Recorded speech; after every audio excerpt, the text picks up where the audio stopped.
My husband has ruined both our lives by asking me to double up his lunch serving for work. I'm on a throwaway because I still haven't fully decided on divorce, but I'm 95% sure on it. Me F26 and my husband M25 and I have been married for almost 2 years and have a 6-month-old baby. I work part-time only to supplement our income and to pay for the legal process of getting him documented.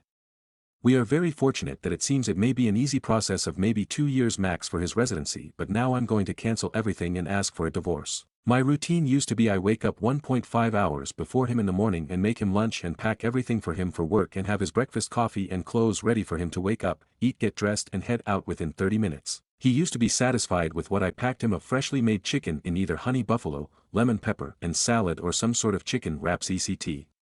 Pure healthy food.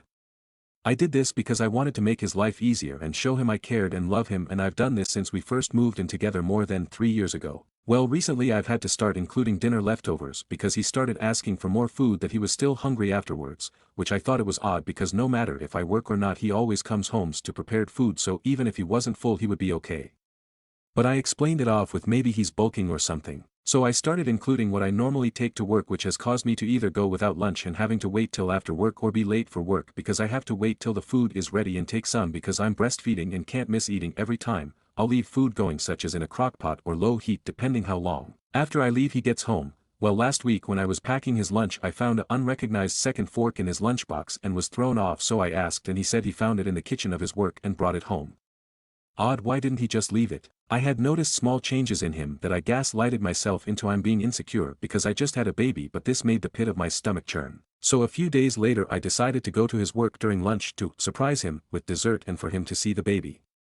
Well, that was when I found out why he wanted more food. His coworker he told me no longer worked there, who I'd caught him talking too friendly to, and I told him it bothered me and I had him removed from everything and block on WhatsApp. Not only still worked there but was eating the lunch I freshly prepared for him and he was eating the leftovers. I didn't cause a scene, instead took pictures and added to my folder of everything he's done before, from simple hearting other girls' stories after telling me he didn't to naked pictures of a coworker from a previous job he got fired from because of her. I drove home crying to pack my things. When I got home I took the bassinet and anything I'd need for the baby and my essentials and went to my sisters and BILs and told them everything, and even showed him our conversations from WhatsApp where he told me she no longer worked there. I normally text him through the day, so he started texting me and calling me to see if I was okay and what was for dinner.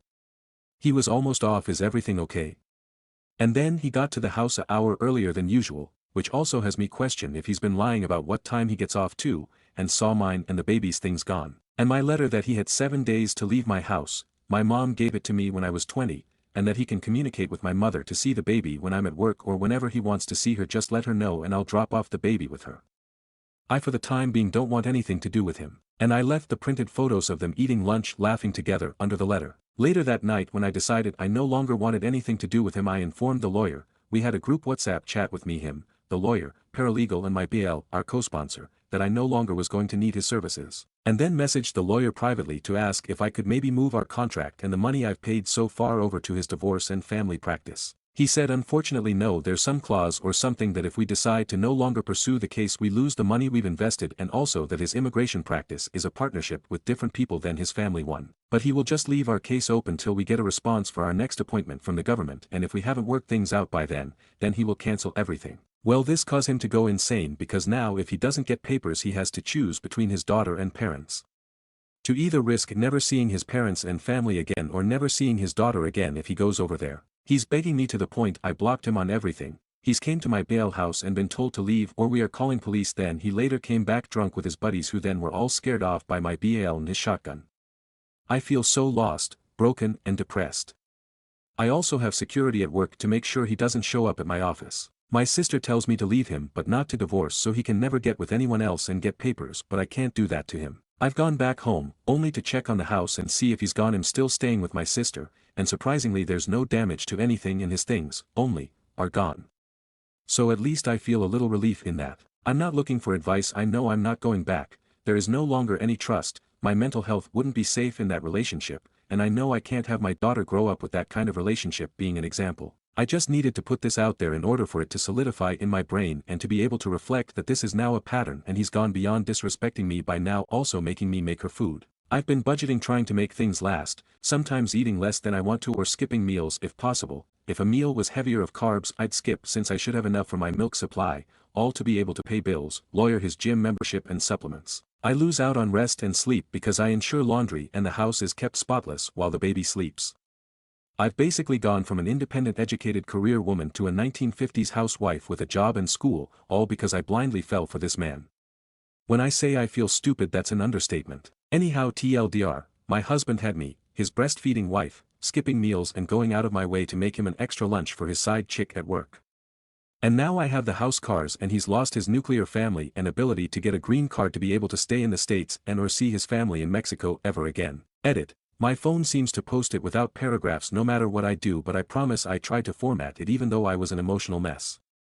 This time I double-spaced the paragraphs to see if that helps if it's my phone or what. Some things I want to clarify I've been seeing in the comments. No, my sister isn't pushing me to stay in a relationship with him, she's telling me not to divorce him so that he can't just go find another woman to marry and use for the green card. No, I'm not taking anything from him that wasn't mine before we got married.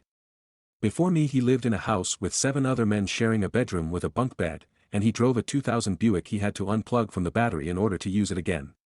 That car got scrapped after the electrical went out. The car he is using is my car I got in high school that got me through high school part-time seasonal jobs and community college. Also, my mom isn't dead, she gave me my childhood home because I was going to college and it's 10-minute commute from the college. She gave it to me because I'm the last of the kids, all my brothers and sisters are at least 10 years older, and aside from my sister who's helping me, they all live in different states. He left home with a motorcycle, his customizing, his gaming systems, clothes, and the guest bedroom TV, which was the only TV that was not mounted. Also, I'm not keeping his daughter from him.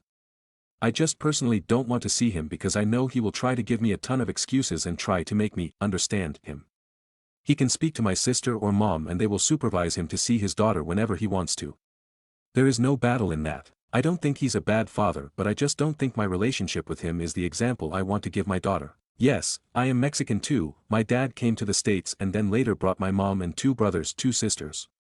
Took a decade to see each other again, which is why I'm so apart from my siblings and the only one born here. Relevant comments. Their relationship. I've been told by my sister to inform everyone that this was my first actual long-term relationship.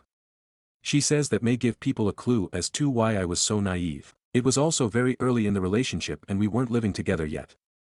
I met him when I was traveling around to local jobs where it was known immigrants worked to post and inform them of local resources to help them with medical insurance, free clinics, and ESL programs for children and adults. I was working for a seasonal daycare program for agriculture workers. How are you going without food if you both work and own your own home? He makes below minimum wage due to undocumentation. I work part-time minimum wage because I can't be away from the baby due to breastfeeding. He also sends money to provide for his parents and younger siblings. Why did putting more food in his lunch cause budgeting issues? Yes, I was budgeting in order to be able to save money for the lawyer expenses, but now that I look back it was basically him paying bills and pocketing the leftover for gym and supplements plus tools, paints and whatever, while my paycheck was going to groceries, his family in Mexico and diapers. And yes, I feel really stupid, naive and blind. What would get you more child support, him getting a green card and permanent job here or not? Basically, when should you divorce? This may be the numbness in me talking at the moment, but I don't need his money. He can contribute by buying her diapers, clothes and whatever necessities. Now that I'm not catering to him, I can leave my part-time paper-pushing job and find a good daycare for my daughter, go back to teaching. I might also just sell my second car and lower my car payment.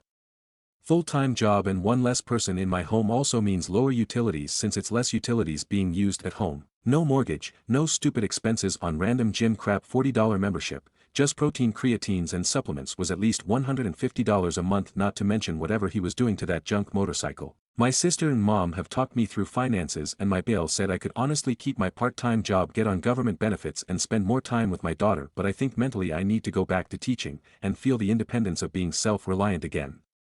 Food stamps feels like it's just one thing he will throw in my face. If I'm trying to hold on to what little bit of pride I have left, or it's just the anger I have inside that I want to show him and his chick I am better without him. To another commenter, if I continue with the process I'll be legally and financially responsible for him for years to come.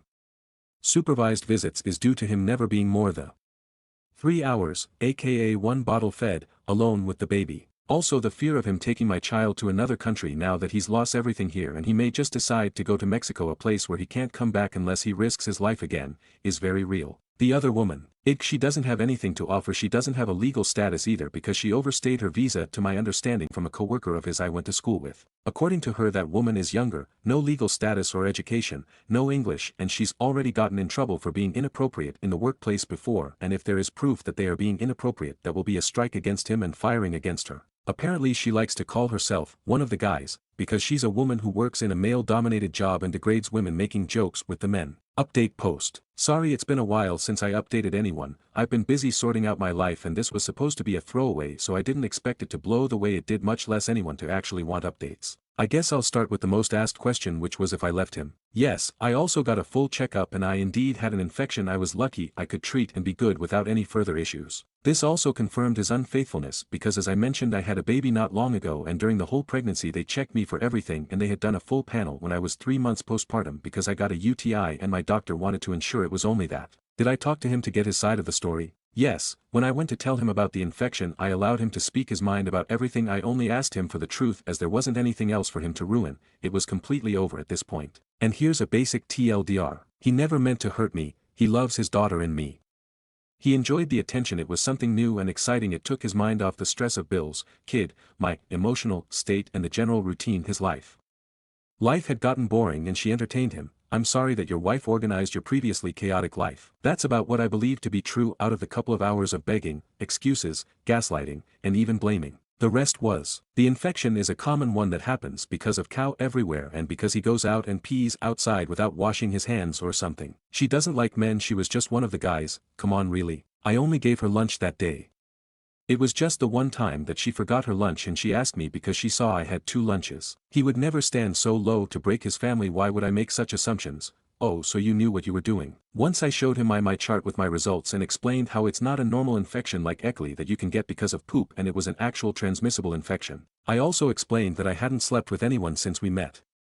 And how my doctor explained that if I would have had any kind of transmissible diseases I would have known during my pregnancy, because not only is it common practice to test for all risks, but my high-risk pregnancy and preterm labor she tested for all kinds of things to see if she could find the cause of issues and afterward to find the cause of preterm labor. He admitted it shortly after that. He listened to me and saw my dearest note. I'll add I have the best OBGYN and she was amazing in listening to me and allowing me to cry and gave me not only support during that moment with even having a nurse take my daughter out for me to cry, but also printed me information and ensured me that a simple medicine will make it all go away and I should not see any more issues. Anyhow, he's staying at the dairy at some trailer the owner let him borrow, and for those who thought she would take him, and turns out she's engaged and she is about to start her wedding and do a adjustment of status, get her papers. Anyways, I'm back to living on my own, my baby is doing great. I have another office job lined up for January, and I have a few universities I've applied to. I'm currently going to community college online, but if I get into a uni I think I'll move out of this town. My grandma said she would move with me to help me.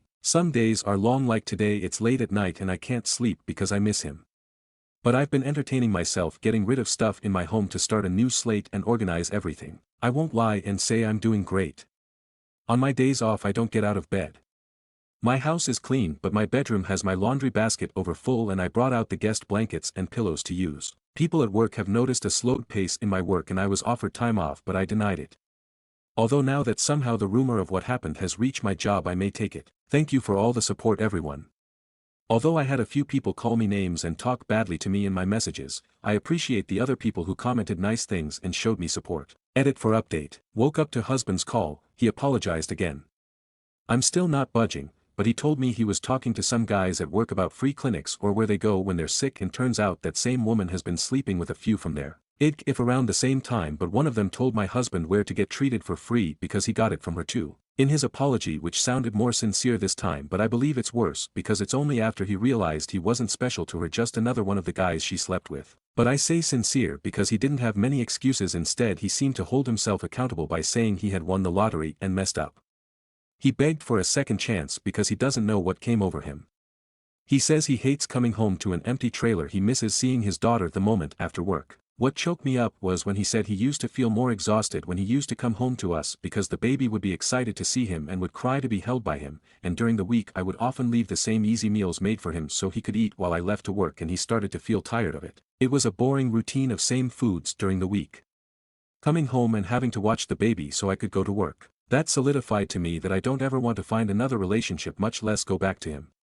The routine I worked hard to put my family together was a chore to him. I literally dealt with a fussy tired child till he got home so she would mostly sleep and he would only need a single bottle for her, but even that was too hard. He said he would give up the world just to be back into his routine because now he comes home to an empty trailer where it's just a bed and a fold-out table. He hasn't eaten his diet because he doesn't have time to prep. He started spending money on lunch because he doesn't have food made for him. He says he misses the baby so much that he now cries when he goes home. I told him what to tell him about that, but if wanted to see the baby when I go to work he can go see her at my mom's who nows babysits for me.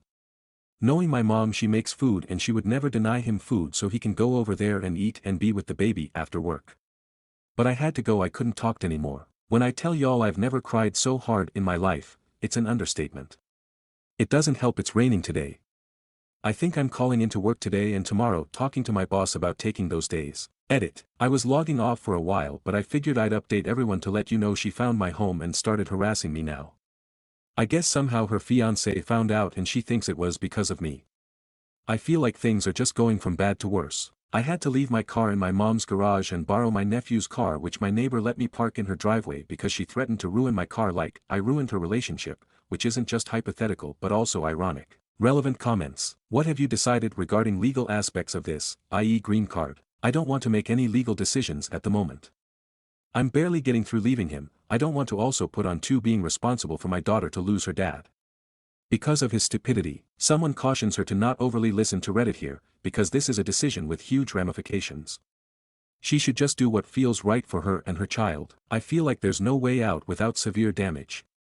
I feel like I'm in that bridge game from Squid Games except all tiles break at any decision, just some have lesser consequences than the others. I currently don't want to make any decisions because I feel safe in limbo ATM because even though my logical reasoning understands if he gets deported it's going to be from his decision, my emotional reasoning feels responsible for it. I don't want him back. The betrayal and his dishonesty has broken any trust one could ever have and I don't think it would be good for my mental health to continue a relationship like that. I grew up seeing my mom always asking and wondering if my step was cheating or not, to the point my mom neglected us because she was so busy ensuring her husband wasn't cheating. It turned a once loving, caring, involved mother into a toxic person who would take her daughters out at 3 a.m. to go to shady neighborhoods to see if her husband's car was outside someone's house. I don't want that for myself or daughter.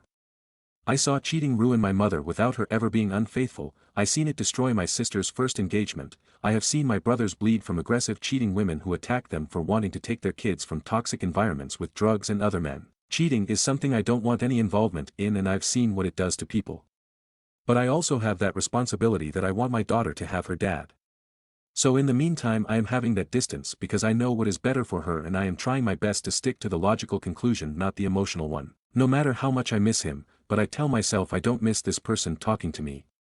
I miss the person who made me feel safe, loved and cared for. And even then I'm starting to look back and realize a lot of it was me in a delusional state thinking that him hugging me when I asked, me going to him for kisses, me cuddling to him, was all love. I felt safe with him not because he made me feel safe but because I thought I was. But looking back it's embarrassing to say I was the one who did a lot of the instigating of affection. Maybe some of the people who messaged me saying I was psycho were on to something. I'm starting to feel like maybe I was in some delusional state and he was just using me. Legal advice post. Title: What do I need to file a restraining order in Texas? My husband cheated on me and the woman who he cheated with is now harassing me. IG: She was engaged and was about to go from a visa to residency because of her fiance, but somehow he found out about her relationship with my husband.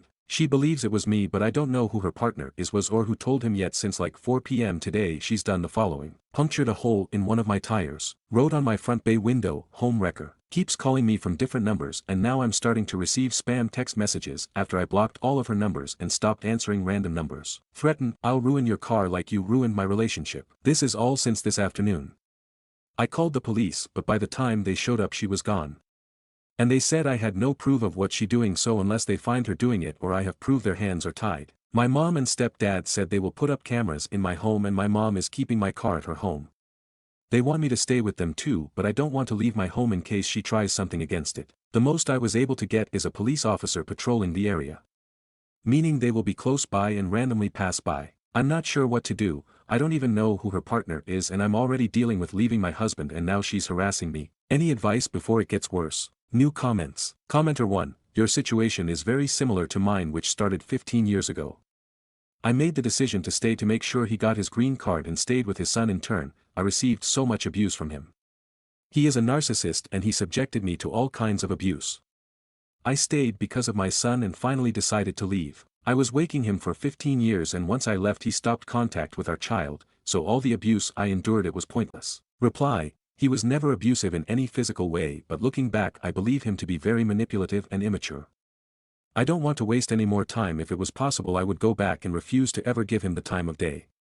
It's been the worst month of my life and going back or if I'd stay I can't see it would have ever gotten better. I've lost so much hair from stress, my milk supply has plummeted to the point I think I may need to supplement formula soon. My mom tells me to just switch to formula because all my stress is going to go to the baby. But we've had such a bad formula shortage I don't want to. I don't think my situation would have been any better if I would have stayed because I don't think he would have changed his behavior, just hit it better. My trust issues, which I had already prior to this whole mess, would have driven me into the same stress, so I'm just give God thanks for him opening my eyes and not putting me in a worse situation. I'm sorry your ex was just as horrible and you feel all your suffering was pointless. I believe it tells how important your son was for you and how selfless you are. Update comment. Thank you. My baby and I are doing better. She's doing okay ATM, but unfortunately I've started to show some physical symptoms of the extreme stress I've been going through. As of Wednesday I haven't had any more issues with the woman as my stepdad put cameras up and the moment one of the cameras alerted me they captured movement I got on the phone with police. I'm not sure what she was planning but she spent enough time under my kitchen window and my laundry window that the police showed up and got her for trespassing. Now with my video evidence I've sent it to the guy who was originally our immigration lawyer who said he will be doing an immigration report on her and use my original picture of her working and my video evidence of her trespassing and what else to prove she's not only in the country while her visa isn't active but also working and doing illegal things. What she wanted, but if she would have left me alone I would not have done anything.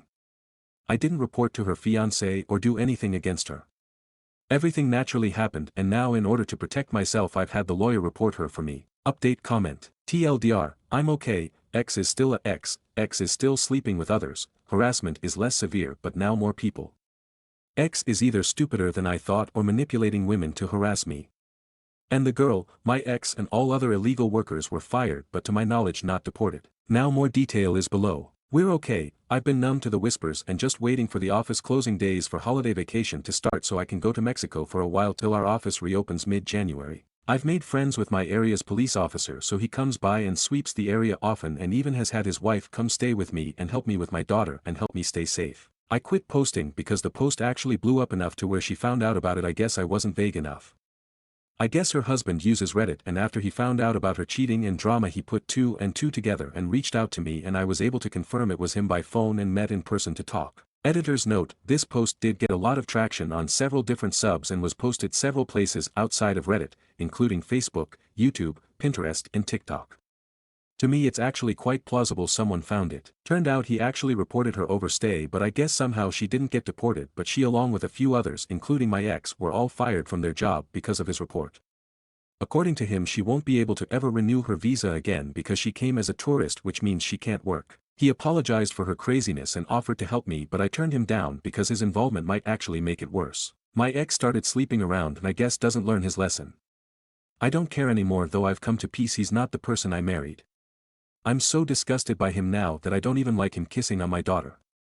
He does come to see her when my mom watches her more now that he got fired and is job hunting. I ask my mom that he leaves before I pick up because he will start crying the moment he sees me and tries to hug me. Police have been useless aside the friendly officer and his wife.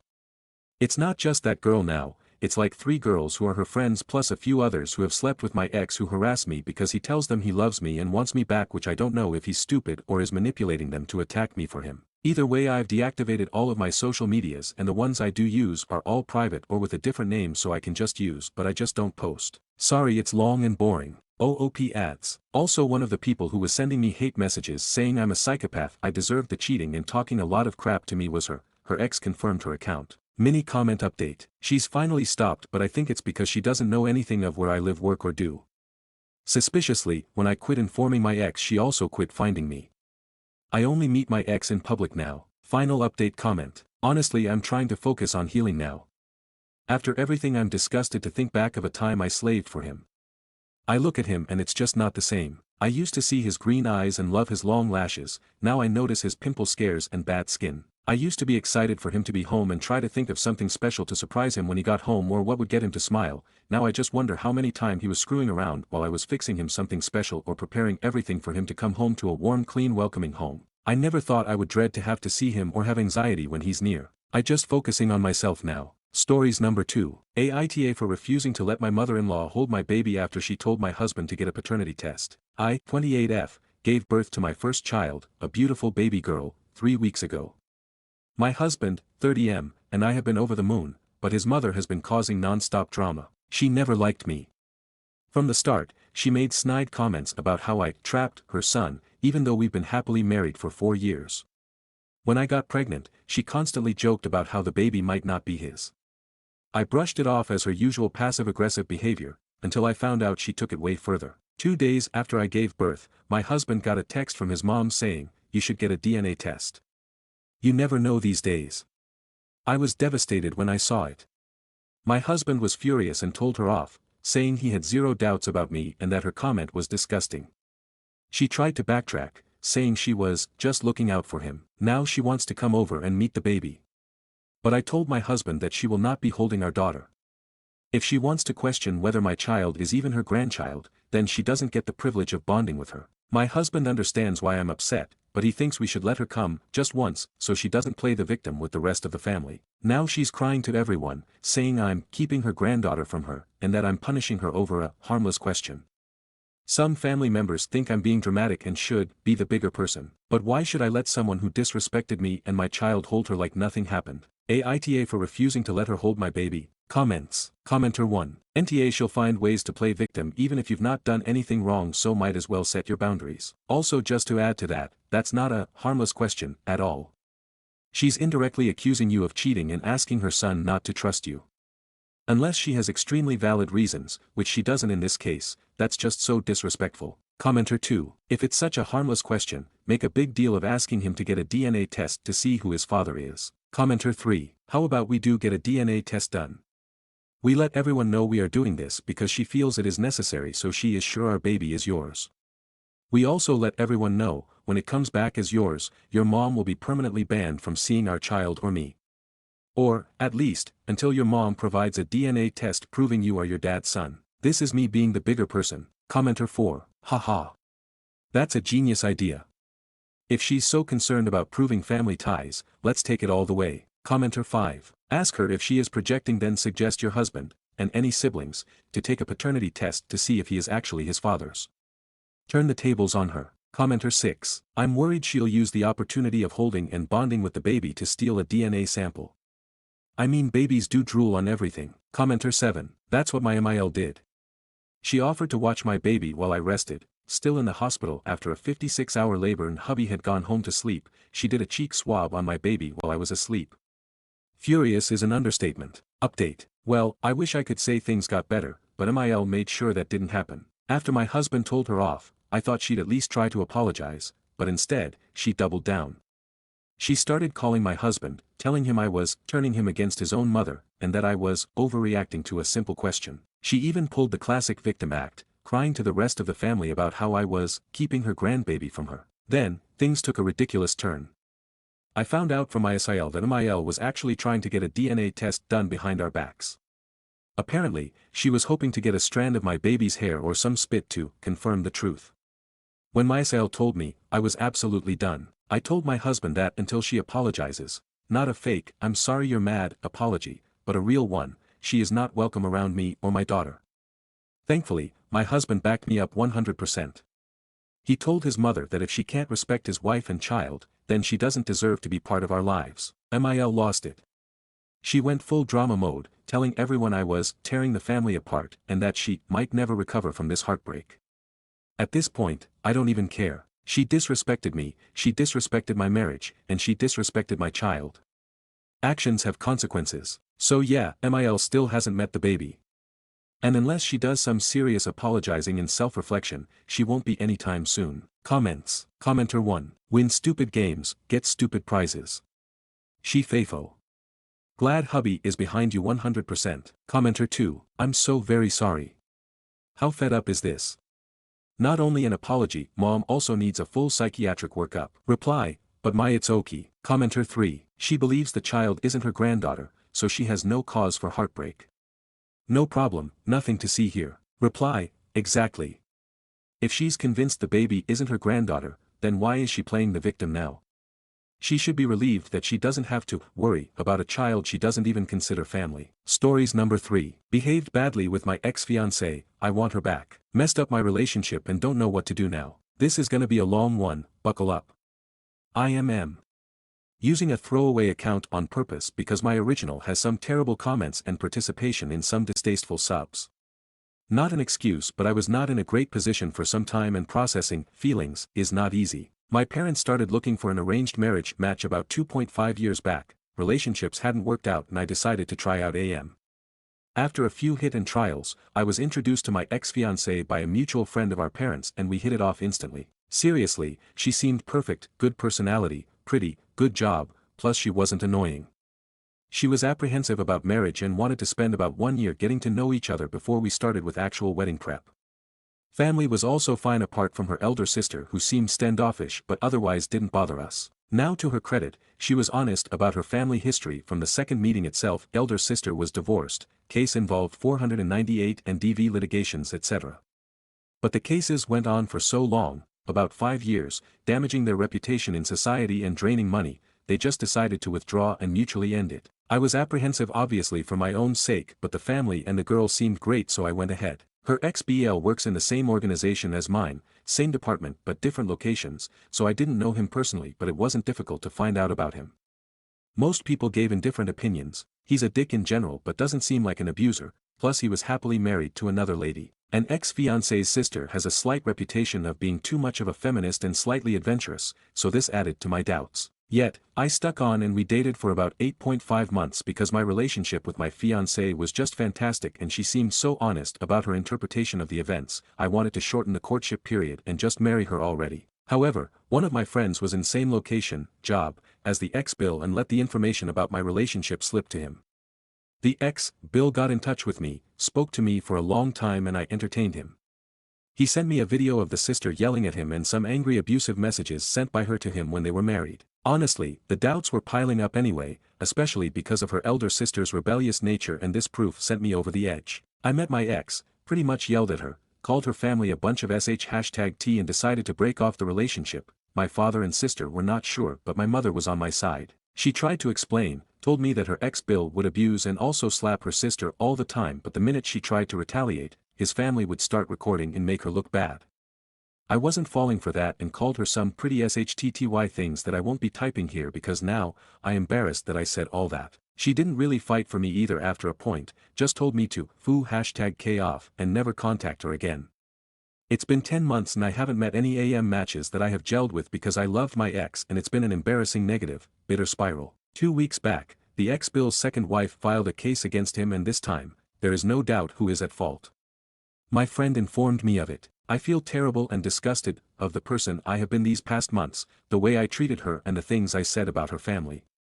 I tried to message her but she has blocked me off all her social media, WhatsApp, Instagram, even her Reddit account is deleted. I contacted her best friend on Instagram but she angrily told me to leave her friend alone and blocked me. I want her back, I'm trying to become a better person again, for her sake I'll do it but I'm foo #King scared she won't give me the time of day. Should I call or message her father? Her parents like me a lot, maybe I could visit them at their home during her working hours. Need advice on how to proceed. TLDR, broke off my engagement and behaved despicably with my ex-fiancée due to misunderstandings. I want her back. Overall comments feel, I disrespected family and girl, damage is irreparable. Update, I messed up further. I don't think anyone cares but a bunch of people did blast me so they'll enjoy watching me get verbally demolished. Despite all the rage from Redditors, I somehow decided to message her dad in the evening that it was basic, I think I was polite enough. I'm copy-pasting it. Good evening sir, XYZ this side. How are you and ma'am? Hope you are well and so is ABC, ex-fiancé. I won't take up too much of your time, I know you won't appreciate hearing from me but I have to apologize. I regret the way I broke things up with your daughter and your family. Recent events regarding your ex-son-in-law have placed things in perspective for me and I can do nothing more than apologize. I am truly sorry. ABC won't speak to me but I hope you can convey my apologies to her too, I would appreciate it. Good night. Result, she unblocked me on WhatsApp, pretty much chewed me out and spat me away. I've been blocked again. Her anger is understandable. Turns out her father's health has deteriorated this past year. He had issues for a while but it's been getting worse. I'm posting her response too so you all can laugh at my expense. What the hell is wrong with you? You messaged my father. Seriously. I don't want anything to do with you, stay the fuck away from me. Stop messaging my best friend, stop messaging my dad and take a hike. Your apologies mean nothing to me, Bog Yahanesi, we don't need this shit. You wanna pacify your guilt, don't. Keep it to yourself and rot away, asshole. Stay away from my family. You try to speak to any of them again and I'll make sure you regret it. Translated, leave from here. I've turned a sweet girl into this angry person. Posting this here because I'm sure people will enjoy seeing me getting cussed out. Stories number 4. My sister got plastic surgery and is now body shaming other women. My sister has had so many plastic surgeries in the last several years. She lost a lot of weight and she's in the gym a lot, so I'm not going to downplay her weight loss journey. However, she only looks the way she does because she's had so much work done, which is fine, but she's online posting photos of her flat stomach, plastic surgery, saying, "Summer is coming, if you want to be flat like me you better hit the gym, girls." Like what the hell are you talking about? You hit the operating table for that, not the gym. She's had her stomach, breasts, arms, legs, ass, hips, and face done. I think she's addicted to plastic surgery and Botox fillers now, and her husband pays for it all, enables her. I'm worried for her mental health tbh. I support doing whatever she needs to do to feel happy, confident, but she constantly posts pics of her body online and acts like she looks that way because of her lifestyle choices. She makes fun of other women to make herself feel better, and she's trying to be some kind of fitness influencer now. As if hitting the gym caused her ass and hips to miraculously become that developed when she has almost no muscle tone anywhere. It's just crazy to me. Some of the work she's had done is very strange and doesn't match the rest of her body, and I wonder if she will regret it, or just keep going forever because she'll never be satisfied. Stories number 5. I looked at my wife yesterday and thought, why can't she just fucking stop sometimes? We were just sitting in the car, not even arguing, just existing. And I looked over at her and in my head, I said, why can't she just fucking stop sometimes? Stop being difficult. Stop snapping at me and the kids over every little thing. Stop being so damn cold all the time. Stop acting like everything we do is a burden to her. Just stop. I hate the position her attitude has put me in. I don't want to be this guy. I don't want to feel like I have to find someone else to connect with. I don't want to spend my nights venting on Reddit like some lonely, pathetic sap, getting dragged by people who think they know everything about love and loyalty in marriage from their high horse. I don't want to be this emotionally starved, bitter version of myself. I'm tired of being made to feel like a pervert for having the audacity to be attracted to my own wife. For wanting to be close to her. For trying to initiate something beyond just being roommates and co-parents. It's humiliating. I'm not some creep, I just want connection, intimacy, affection. The basic things people in love are supposed to give each other. But her neglect has turned me into someone I don't even recognize. I hate that. I hate that she thinks nothing is wrong, even when I'm telling her something's wrong. I hate that I've spelled it out, tried to have the conversations, tried to fix things, and somehow I'm still the problem in her eyes. I'm always the problem. I hate that she keeps wanting to take pictures as a family, big smiles, matching outfits, Christmas cards, like everything's perfect. Like we're not crumbling on the inside. I hate having to fake it for a photo just so she can post it online and feel validated, while behind the scenes, she's making us all miserable. She's like an overgrown child, emotionally immature, selfish, and exhausting. Everything revolves around her moods, her needs, her wants. Even dinner. She's so picky we eat the same 4 things every week, not because we can't do better, but because she refuses to try. I'm tired of walking on eggshells. I'm tired of carrying the emotional weight of this house. I'm tired of smiling for the kids while I'm dying inside. And honestly, I hate being judged by strangers as if I'm the worst person in the world because I'm looking for someone to connect with. Like I'm some kind of monster for wanting to feel desired or loved. They don't know what it's like to be trapped in this, to be ignored, to be made to feel invisible in my own marriage. But because I'm trying to make myself feel alive again, they're quick to throw stones. I don't need the judgment. I need understanding. I don't know what I'm asking for. Maybe nothing. Maybe just to be heard. To be seen. To feel like I'm not crazy for feeling all this. Because right now, it feels like I'm invisible in my own life. Edit. Forgot to include this. it's not as simple as just leaving, as everyone will obviously chime in and recommend. Financially, it would ruin me. It would ruin my kids' futures. Starting over would put me years behind in any chance at building a life where I'm genuinely happier. My kids would end up with her most of the time, and while I'm sure that sounds like a relief to some, I'm the one who's here to protect them, to guide them. Leaving would leave them in a situation I can't stand by and watch. It's not just as easy as people make it sound. Stories number 6. My 22F boyfriend, 29M, of 19 months is furious because my brother, 24M, spent the night after going out clubbing with me. He's angry that I let another man stay over and I don't know how to react to this situation. So my brother and I live in different parts of our country and only really see each other once every few months. He was going to be in my town from last Wednesday until Saturday evening. So we made plans to go clubbing on Friday night with some friends of mine. We hung out and came home around 4 and I only have one bed in my apartment, so my brother crashed on my couch. We both woke up a few hours later, grabbed lunch and went to the airport, and my brother headed back over to where he lives. After that he sent me a text when his flight got in safely, and that was it. Now my boyfriend and I don't live together, but I stay at his place quite often, or he'll stay at mine. He usually works 2 weeks in, 2 weeks out, and he came home yesterday morning, so naturally I was pretty excited to see him. I picked him up and we came back to my place. Afterward, while chatting, I mentioned that my brother spent the night at my place and he got kind of weird. I kind of prodded him to tell me what was up because for the life of me I couldn't figure what would cause him to go so quiet and sullen when just 5 minutes before we were having a flowing conversation.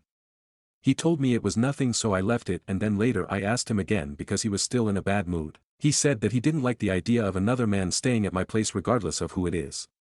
And that it will not be happening in future. I got really confused here because it's my brother, sleeping on my couch for one night after we hung out. It's not some stranger or hell, even a guy friend of ours. It's my brother. I laughed it off and said, "You can't be serious, you have to be joking," and he got really angry and left my place. Last night I got an angry text saying that as his girlfriend I have to respect his wishes, and while I get respecting what your so wants, compromise, the works, isn't this ridiculous? I responded asking him why my brother sleeping on my couch was so bad, and he said it just was, and that a proper girlfriend doesn't let other men stay over alone with her, and that it's incredibly disrespectful to him. More confusion from me because again, this isn't some dude I brought home, it's my brother. I tried talking to him after this, but I got a message saying we'll talk when he's composed himself. What am I to do? I really love my boyfriend, but this is just confusing and I don't know how to react. Also, I should note I've never had any other guys alone at my place. Literally only my boyfriend, apart from my brother, has ever been with me alone there. The only other time guys have been there have been if I have a small group get together, and that is quite rare. Dr. brother from out of town slept on my couch after we went clubbing. BF came home yesterday and got very angry when I told him about it. Relevant comments. Commenter 1. If your boyfriend is mad about your brother crashing on your couch after late night clubbing, he's got his priorities all wrong. I'd like to know why he's so upset over your brother staying. Another man, sure, that'd be understandable, but it's interesting he's angry about family staying in your apartment. Reply. I don't even know why. I've asked him that several times and all he says is that he doesn't like me having other men over and it's very disrespectful to him. Commenter 2. Disrespectful to him. Had he considered how disrespectful he is to you by trying to tell you that you can't have family at your own apartment? Personally, I'd be out of that relationship situation. I'm not down with people trying to tell me who I can and cannot be around, if they're family. Or there needs to be a conversation about what boundaries he's allowed to set and the expectations of him. Edit. Okay, so my boyfriend and I have been texting the past hour or so. He sent me a hey and I was kind of in a pissy mood after he brushed me off last night, so I simply replied with, "Are you ready to talk?" He replied okay, and so I asked him what the deal was with my brother sleeping on the couch. He's not some random guy from a bar, he's not even a guy friend, he's more than that, he's my brother, I grew up with him. There is absolutely no reason for him to worry or freak out in that situation because it's my brother of all people. There is literally nothing threatening in that situation, not physically towards me or to our relationship. His response: I just am not comfortable with that. I know it's your brother, but I think there are boundaries that should be in place. Why didn't he got back to the friend's place he stayed at on Wednesday and Thursday? My response: you're not answering my question and just telling me what you told me last night. Me, also, my apartment was closer to the club than his friend's place. Him, we've been together for some time now and I think that as a couple, it looks bad when you let other guys stay over regardless of who they are to you. I would never do something to you like that, and I think it's only fair that you reciprocate that. It's hard to explain things because I know you can't see them from my perspective. Him commented: you shouldn't really need other guys so close with you. Why couldn't you just put your brother in a cab and send him on his way just like we'd normally do with all our other friends? Anyway, I have a meeting now, I'll talk to you later. Enjoy your day, babe. by. Edit 2, everyone I don't even know how the hell to react right now, this is the first time he's ever acted like this. He's met my brother before and they've always gotten along well. Update. So against better judgment, I did not immediately break up with my boyfriend. I tried convincing myself it was a one-time thing, maybe he was just having a rough patch and I tried pushing it down. I did tell my brother what happened and he replied saying, he'd always thought my boyfriend and him were cool with each other at the very least. He then told me my boyfriend is being nuts and if I need to crash for a few days I could come on up to his end. So the rest of the week remained tense with my boyfriend but closer to the weekend, it was relaxed-ish, we went on a date, hung out with some friends at a bar together and yet for the life of me I couldn't figure out reasons for his outburst. So on Sunday I asked him again, now that you seem in a better mood, would it be so bad if I asked what was up last week? And once again mood went from friendly and relaxed to Arctic. He simply asked me if I had to keep bringing up bullshit when we were doing okay again. I got pretty angry at him and told him to leave my apartment. Since Sunday I've been stewing and just looking back at our relationship, sure I have my friends, but we hang with them much less, the ones we do hang out with are more his friends and people that he is cool with being with. It was rough but looking back on it, I started seeing controlling behavior from him that I'd never taken up on due to either just being head over heels and willing to compromise on everything and by compromise I mean roll over and give up. We talked last night and I gave him an ultimatum, something I never expected to give in any relationship, either you sit and try to talk this out with me like a rational person, no bullshit answers and no dodging questions or we break up. Instead of having a conversation, he broke down and started telling me I was the best thing he's ever had and that he has issues that he can't even begin to explain and that he doesn't want to lose me. Now, I'm sorry if this is the part that makes me seem like a bitch but it wasn't the answer I wanted or deserved, not when I'd been the one rolling over and giving him whatever throughout our entire relationship so I told him that it was best if we didn't see each other anymore and that he should leave my apartment. He left and spent almost 2 hours just sitting in his car in front of my place before leaving when it was close to 12. So, yeah, we broke up. I admit I feel more saddened than relieved so I'm hoping I don't do something stupid like drunk dial him or call him over because I'm lonely or something like that. But yeah, we're not together anymore, it sucks but it had to be done. TLDR we broke up after me realizing he'd been subtly controlling from early on and him not taking the one chance I'd given him to talk things out. Relevant comments. Commenter 1. I don't think you were being a bitch, I think you opted out of being manipulated. He was trying to pull your strings and you didn't let him, which I think was a solid choice. Well done. Commenter 2. Right on the nose. He was going to tell OP what she wanted to hear so she'd stay with him. And he'd never actually change. Stories number 7. I got fired from Walmart and never worked there. About a year ago, I worked selling solar panel systems. This job required me to wear khakis and a blue polo when I was meeting customers. One particular day, after meeting with a homeowner, I had to stop by my local Walmart to get more pens and a notepad for my work bag. I pretty consistently got asked if I worked there by other customers, and I would help if I knew what they were after, but I always told them that I didn't work there, and they were always kind. So this fateful day, I grabbed my pens and paper and checked out in the self-checkout section. As I was leaving, I heard someone say behind me, and just where do you think you're going? Now, a little about me, I try to mind my own business as much as possible, and don't like to get wrapped up in other people's drama. When I hear outbursts like that in public, I assume it's not because of me, I also try to follow the rules as much as possible. In this case, I assume it wasn't me because I paid for everything, so I continue to my car. Roughly 30 feet from my car I hear again, hey you. Stop. I do turn around at that one, because that's typically what you say to a thief. An employee who can only be described as a Karen is marching towards me, 8 different kinds of pissed off. She starts reaming into me about how I'm abandoning my shift, and I'm not supposed to get off for another 3 hours. I'm standing there bewildered because I genuinely have no clue what she's talking about, and I try to let her know I don't work there, but she won't let me get a word in. Eventually she says, forget it, you're fired. I waited about 5 seconds, and told her, I don't work here, I've never worked here. She stared at me, and muttered, sorry, and ran back inside. I'm still not sure what happened, but that's my tale of being fired from a job I never worked at, hope it brought you some joy. Top comments. Commenter 1. LOL I would totally have been a bitch at that point, turned the tables and demanded to speak to her manager. Commenter 2. I want to speak to the manager. Fired from Walmart, update. So the below text was my story from a couple years back, I now have an update to this story. That being said, it was on an old account so I'm reposting the story here, with an update at the end. Edited out the OG post. The update, I've been banned from that Walmart. The manager in the story apparently has a memory like an elephant, kind of looks like one too, and is still working there today. I went in to pick up a couple things and return one thing for my wife. I'm waiting in the return line, and the person in front of me is having some issue with the return, so the employee helping them calls for a manager. It's the same lady, recognized her immediately, and as it turns out she recognized me, kind of. She points at me and tells me I'm not allowed to shop at this Walmart and if I don't leave she'll call the police.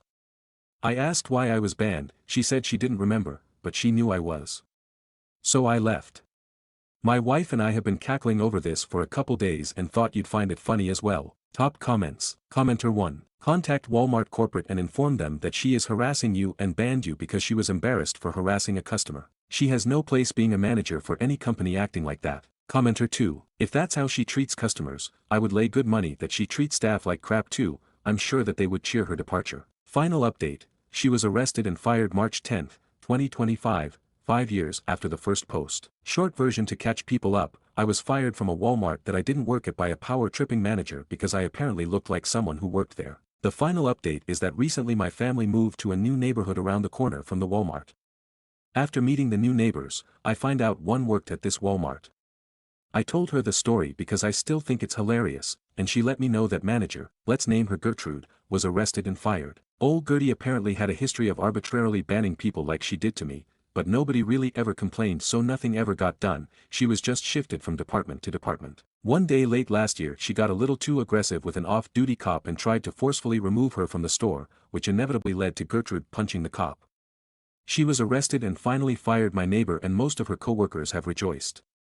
Karma can be a beautiful thing. Relevant comments. Commenter 1. Does that mean you're no longer banned from the store for doing something you didn't do, but it must have been something, because she remembered you even if she couldn't remember what she thought you did? Reply. My neighbor informed me my ban has been lifted lol. Stories number 8. AIO my friend cheated at her bachelorette party. Mike 21F, friend, 20F, is acting very odd. We went out for her bachelorette party on Thursday for a long weekend. Yesterday night was the main party, where we all went out with her in her little bride-to-be veil and sash. It was all going great, she was having a good time. The point was for all of us to have a good time together, but after a while, she disappeared for a good hour and I, along with another friend in the bridal party, went out looking for her. We couldn't find her, but she texted us back that she'd see us in the Airbnb we were staying at, and that she just wanted some time to herself so we didn't push her. When she came back later, it was 3 a.m. and she was out of it. A little disheveled, which she could pass off as partying too hard, but I had a bad gut feeling. My first thought was, because she seemed closed off, that someone had done something bad to her and I thought I should give her space, but if something bad had happened, I wanted to help, so I spoke to her in private, asked about it, and she said someone had hurt her. I immediately said we should go to the police, report it and all that, but she very vehemently denied it. I figured this was normal. I've heard of survivors not wanting to have reported it and I didn't want to be too pushy since it had only been a couple of hours, so I let it be. She said she just wanted to sleep, so I left her to it and checked up on her every hour or so because I felt guilty. We had planned this trip for her, but something so terrible happened. Is what I thought, because now it's Sunday evening at noon, she pulled me aside to talk again. I thought she changed her mind about reporting it and I was fully ready to help her, but then she told me it was consensual, that she just wanted to experience something different before being tied down, and that she lied because she panicked and didn't have the energy to explain when she came back.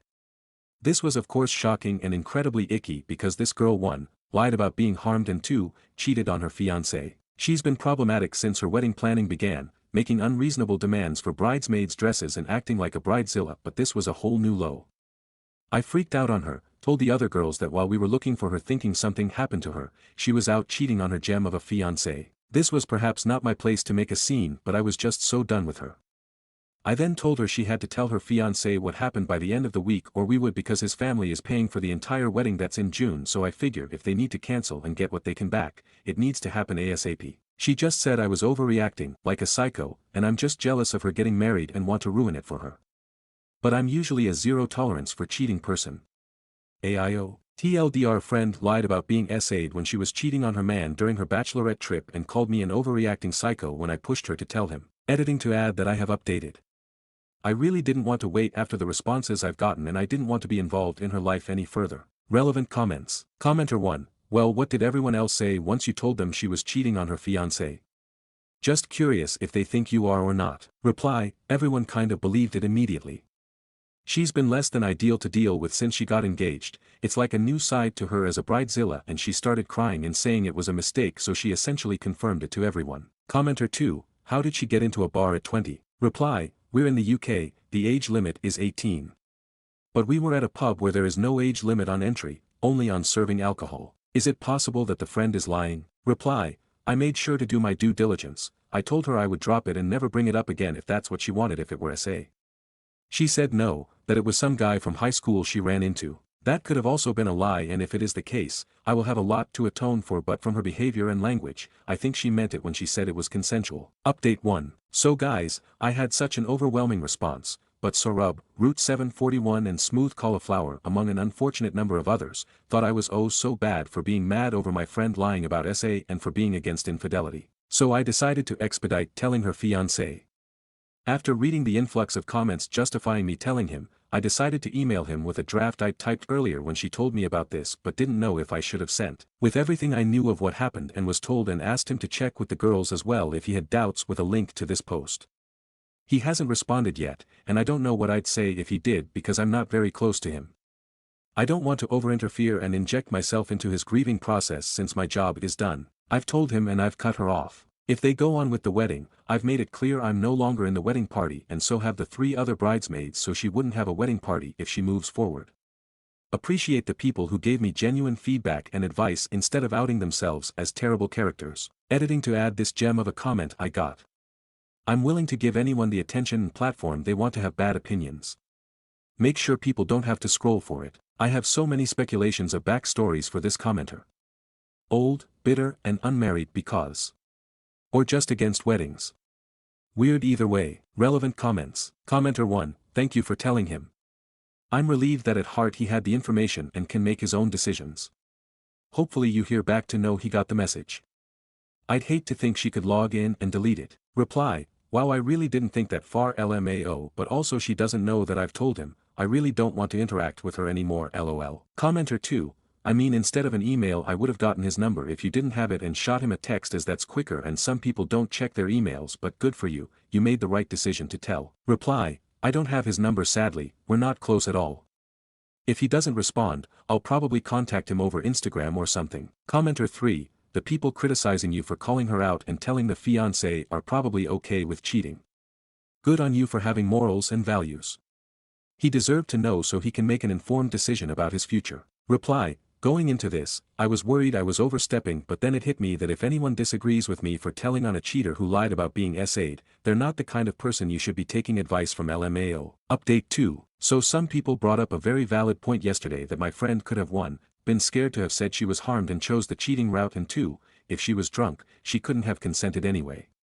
I took this, felt bad and contacted her. I think her fiancé left her or something to that effect. I haven't asked, but she, understandably, didn't want to talk to me.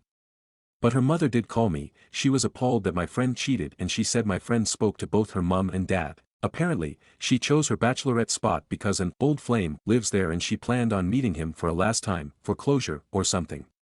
I only know this guy as her casual ex from high school and I didn't know her then, so I didn't connect the 2 dots. But long story short, she planned on spending the night with him before she had to tie herself down, and left the pub only 30 minutes into us being there, and I didn't see her drink more than a shot. It's definitely possible she drank more after she effed when she was with him, but I do feel like she was responsible for herself after leaving without telling people and switching off her phone while everyone was looking for her. What you do while drunk may not be your choice, but how drunk you get absolutely is your choice. But what I got was that this was planned days in advance and her bachelorette weekend location was planned according to where this guy lives, so yeah. I'm mostly certain that no SA took place. Another thing people brought up was 1, how did I have the groom's email ID but not number, and 2, that I wanted him for myself. All wedding correspondence with vendors took place over email. I, as a bridesmaid who was helping coordinate, and the groom as the one literally getting married, were CC'd. I took his email from there. People also asked why I didn't CC everyone and put my friend on blast. As satisfying as that would have been, if I were in the groom's position, I wouldn't want myself finding out at the same as everyone else as part of an exposé. I felt that would be somewhat humiliating, so the goal was to let him know as the affected party and then let him decide how he wants to go about it. Because me and the other bridesmaids already know and have dropped out from the wedding, which I don't think is happening anymore from my friend's mom's words. And for me wanting the groom for myself, be so for real. You can do good things without wanting to jump someone's bones, it's called being a decent human being. I called him a gem of a fiancé because he insisted his family cover all costs of the wedding because my friend's father is experiencing some hardship. You don't see that these days. I simply meant that he was doing an excellent thing out of love and want for my friend. Which is why I wanted to tell him even more so about this, because the wedding so far is in the £50,000 ballpark. For reference, the average wedding in the UK costs around 23k. This is over double. So yeah, that's it, I'm out of her life, so now I really don't have any reason to keep up with what's happening, so this is about the end of it. Relevant comments. Commenter 1, I thought the bride reappeared in a very drunken and disheveled state. Is it possible she drank with the other guy to excess? Was the party in a fun destination or just chosen for the guy? Reply, when I said disheveled, I meant more like her clothes were messed up. That's why I assumed the worst, because to me, I thought cheating wasn't an option. LOL, maybe I was naive because I was thinking, who cheats before getting married? And when I said out of it, I mean she just wasn't talking and was avoidant when we were asking her where she was and telling her we were looking for her. Which she talks a lot, so again, I assumed the worst in the switched off phone, it was all sketchy to me. I think she may have drank more with the guy, but she planned days in advance to see him. The location was about as fun as you can get in the UK. LOL, the pub was great, the Airbnb was nice, and we're all only 20 to 23, so a more lavish getaway wasn't really in the cards. But from her mother's wording, I think she picked the place because the guy goes to uni there. Commenter, so I'll look at this from another point of view. We've all messed up at one time or another, and what we needed was a friend to lean on during the aftermath. Nobody in the bridal party seems to be a friend of the bride. A conditional friend is not a friend. A particular group friends I'm associated with have seen each other through quite a few situations. Yes, there were admonishments for the indiscretions, mistakes, and outright stupidity, but nobody was left alone to walk through the recovery. You will make mistakes in the future and you will be judged. Each of you need new friends who won't turn their backs on each other. Reply, we do all mess up and that's okay, but it doesn't absolve you from the consequences of your actions. She can learn and move on from this, but her actions had consequences and she found out. Imagine telling someone it's okay to be cheated on when you're committing your life to them and spending so much money to make them happy, because they made a mistake. Her mistake is not his to bear, it's only hers. I do hope she learns from this and never hurts anyone again, but to dismiss everything as a simple mistake seems off-putting. Cheating and lying about being raped is not a simple mistake with a lesson to be learned, it's just a sign of a crappy character. And supporting that speaks to your own character. Stories number 9. Aita for being upset that my husband of 18 years left me alone at the hospital when I was bleeding internally. I'm really not happy with how things went down last weekend, so I thought I'd scream into the void and see if the void screams back. I don't have any friends I could talk to about this. I, 43F, had severe abdominal pain in the lower right side of my abdomen on a Saturday night, so bad that I thought about going to the ER, but I'm slightly phobic about hospitals and ER visits are expensive, so I didn't. It ended up feeling somewhat better by the next morning, so I put it out of my mind and was just careful, thinking I had pulled a muscle or something. 2 days later I found massive purple bruises on my stomach, very near where the random pain had been still was, which of course freaked me TF out. I first went to my OBGYN in case my IUD had slipped and perforated something, but my IUD was fine, and no ovarian cysts rupturing going on. She sent me to my primary care. After tons of poking and prodding, painfully I might add, she sent me directly to the ER, even going so far as to call the head nurse in the ER to tell them I was coming and what my symptoms were.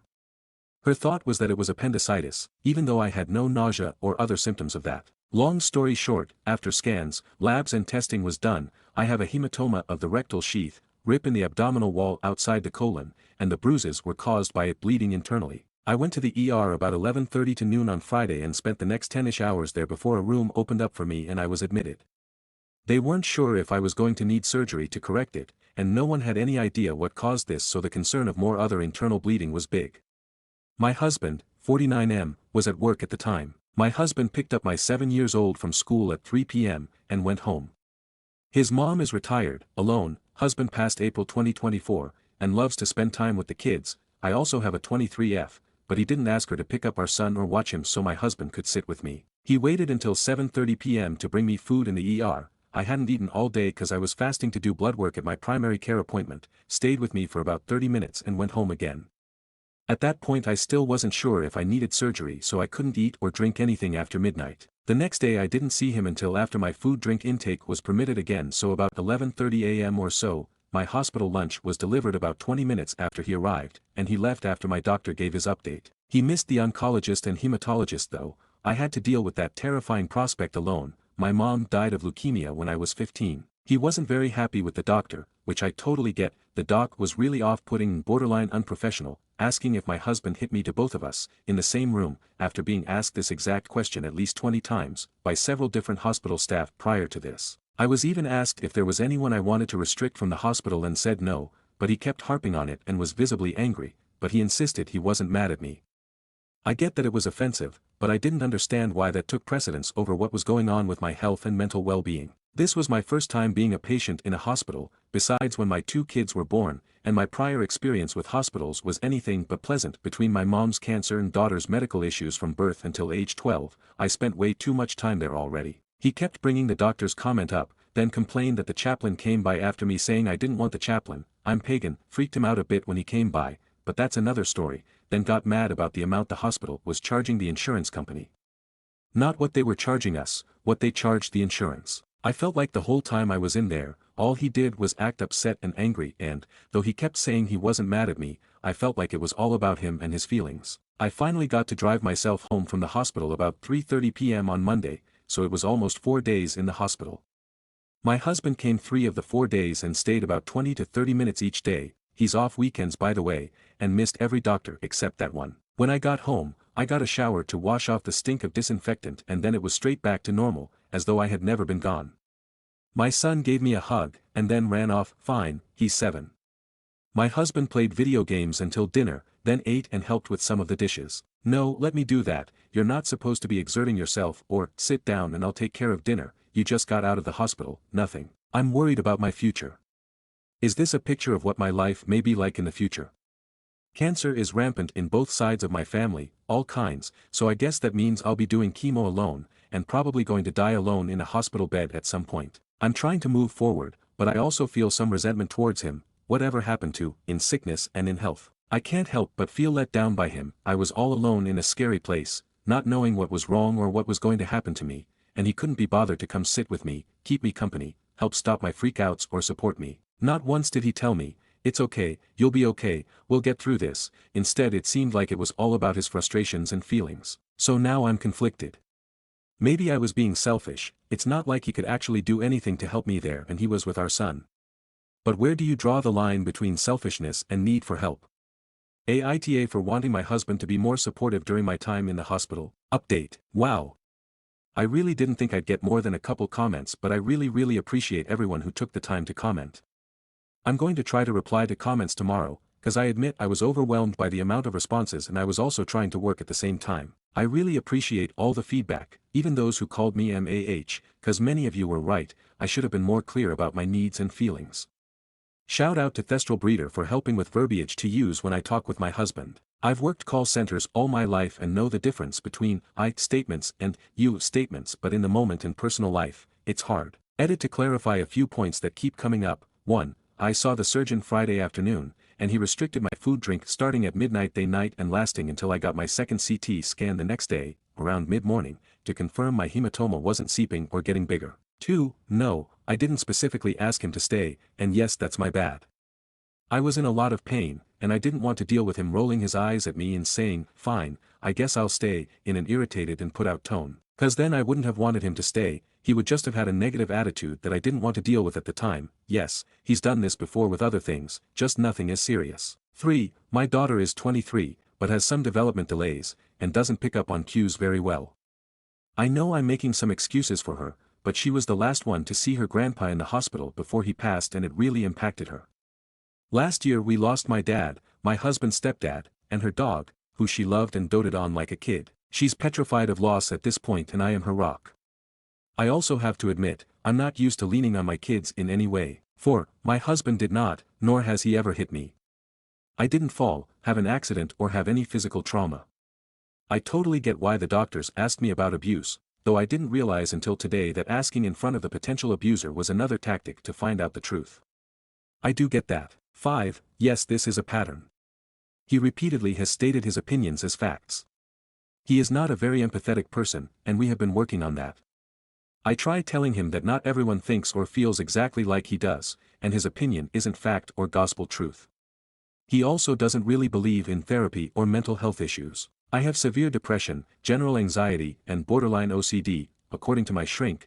I'm not a doctor, and his reaction to me telling him I'm depressed was, well, I get sad sometimes too. 6. He loves his son. He and my daughter have a somewhat complicated relationship since they butt heads a lot, but he's been a way better father figure than my ex, so much more involved in her life and adopted her as an adult. Her bio dad wouldn't agree to the adoption prior, even though he wouldn't even talk to my daughter. 7. When I gave birth to our son, he was there while I was in labor, and there through the entire birth process.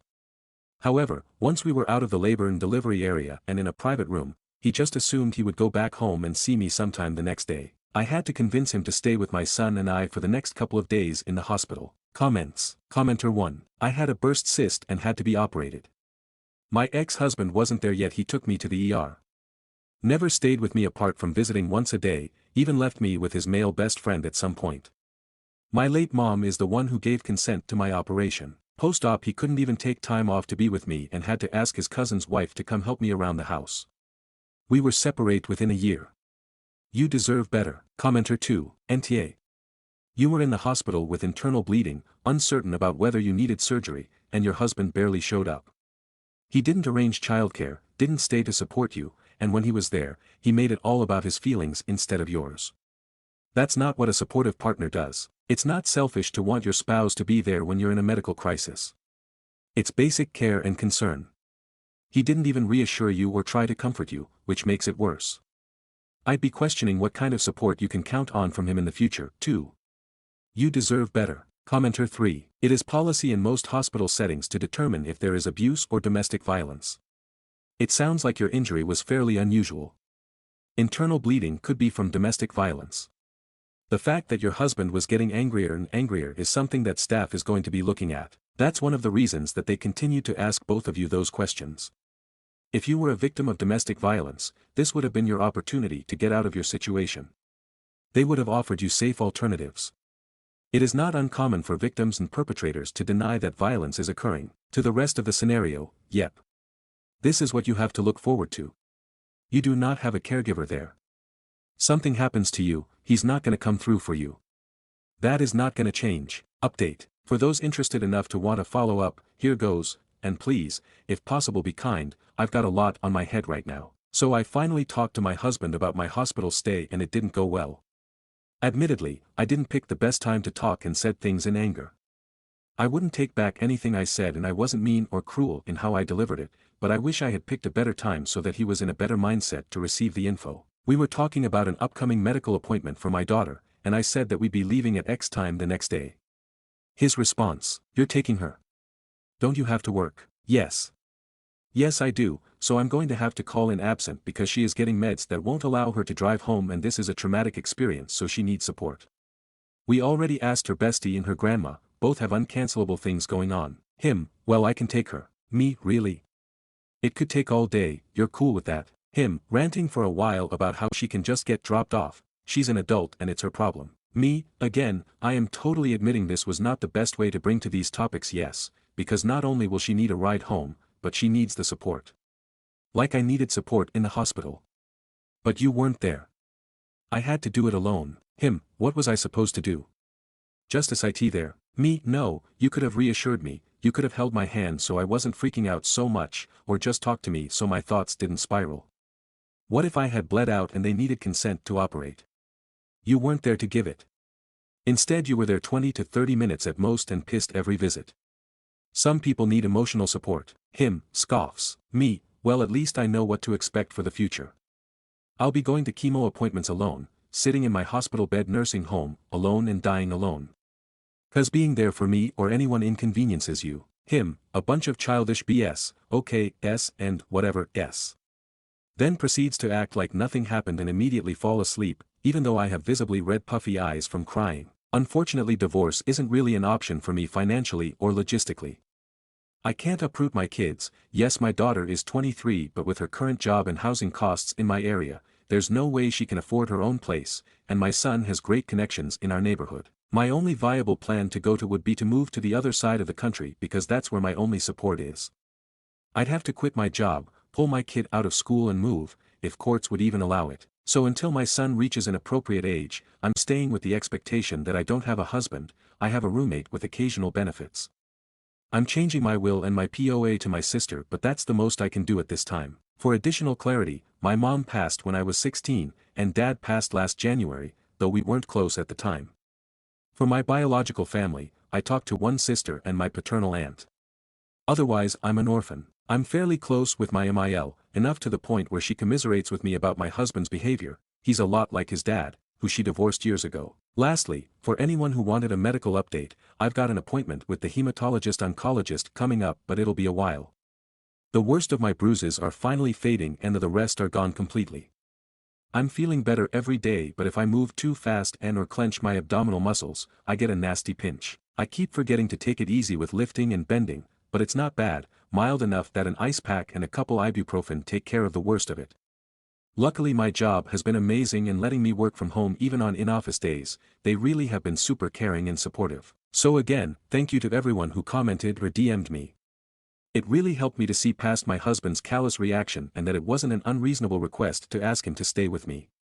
It's been an eye-opening experience, and honestly I'm really sad that after all these years, I can't count on my partner. Comments. Commenter 1. I'm staying with the expectation that I don't have a husband, I have a roommate with occasional benefits. I'm so sorry, but from what you've described as his reaction attitude towards you, that seems to be true. Maybe become closer with MIL, and if hubby wants to take care of your son, ask her to be with you at the hospital. Commenter 2. By the way, yes, of course, like you know, of course you just sit there. Last week my mom and I sat around a lobby until we were literally the last people waiting for her father, my grandfather, who was having surgery. Then we still had hours more to get him settled until we felt okay leaving him with the neighbor in his senior apartment. It's just what you do, you know that. Your spouse ought to know that. Do you have a spare bedroom you can take over? Reply, nope, unfortunately not. I have a full house, 2 kids living at home and a roommate. Once either my daughter or roommate moves out, then I'd be able to have my own space. Commenter 3. Don't forget that as your son gets older, that will make 3 working adults. Between the 3 of you, I'm sure you could afford a 3-bedroom apartment or the rent on a small house. If you divorce now and your son isn't yet 18, you get child support too. Don't forget to move retirement funds, life insurance, pensions, everything to your kids. And save in an account he doesn't know about, so that the moment you find a cheap house or apartment you have the option. Reply, that's definitely something I'm planning on. I'm going to start funneling off some funds from my paycheck directly into a separate savings account with just me on it. It will be my emergency bug-out fund. Funny, but not funny-ick. Stories number 10. In 5 days I'm coming clean, and it will probably end my marriage. I've been married to my husband for nearly 17 years, together for 20. I knew that prior to our relationship he struggled with money issues, and it is a huge trigger for him. So what did I manage to do? Take over the bills a couple years ago and completely fucked it up. Credit card debt, juggling zero-interest cards, all that jazz. My credit has been on a slow and steady decline. I've been trying to keep things out of his name so his credit is okay. I have so much guilt and shame. I was so stupid to let it happen. I used shopping, expensive hobbies, and poor financial habits as a way to cover up my anxiety and depression. I lost my mom, we've had a lot of medical debt, travel for my mom and medical reasons, etc. None of those things are excuses for lying to him though. I am so overwhelmed and guilty. He has no idea. On Friday we are going to sit down to review finances while our kids are at school and I am going to come clean. I have no idea how he is going to react. It might be bad, high divorce, but even best case scenario he is never going to trust me again. And I don't deserve his trust. He didn't deserve any of this. I have totally betrayed his trust and it keeps me up at night. Part of me is ready to come clean and be honest. The other, cowardly part of me wants to keep up the charade. I'm finally going to be brave and be honest. I feel sick. Top comments. Commenter 1. He struggled with money issues. It sounds like you both struggle with money issues. Commenter 2. The slow crawl into crippling debt is easier to do than some people realize. Corporations restructure and file bankruptcy all the time, there's no shame in it, just learn from it.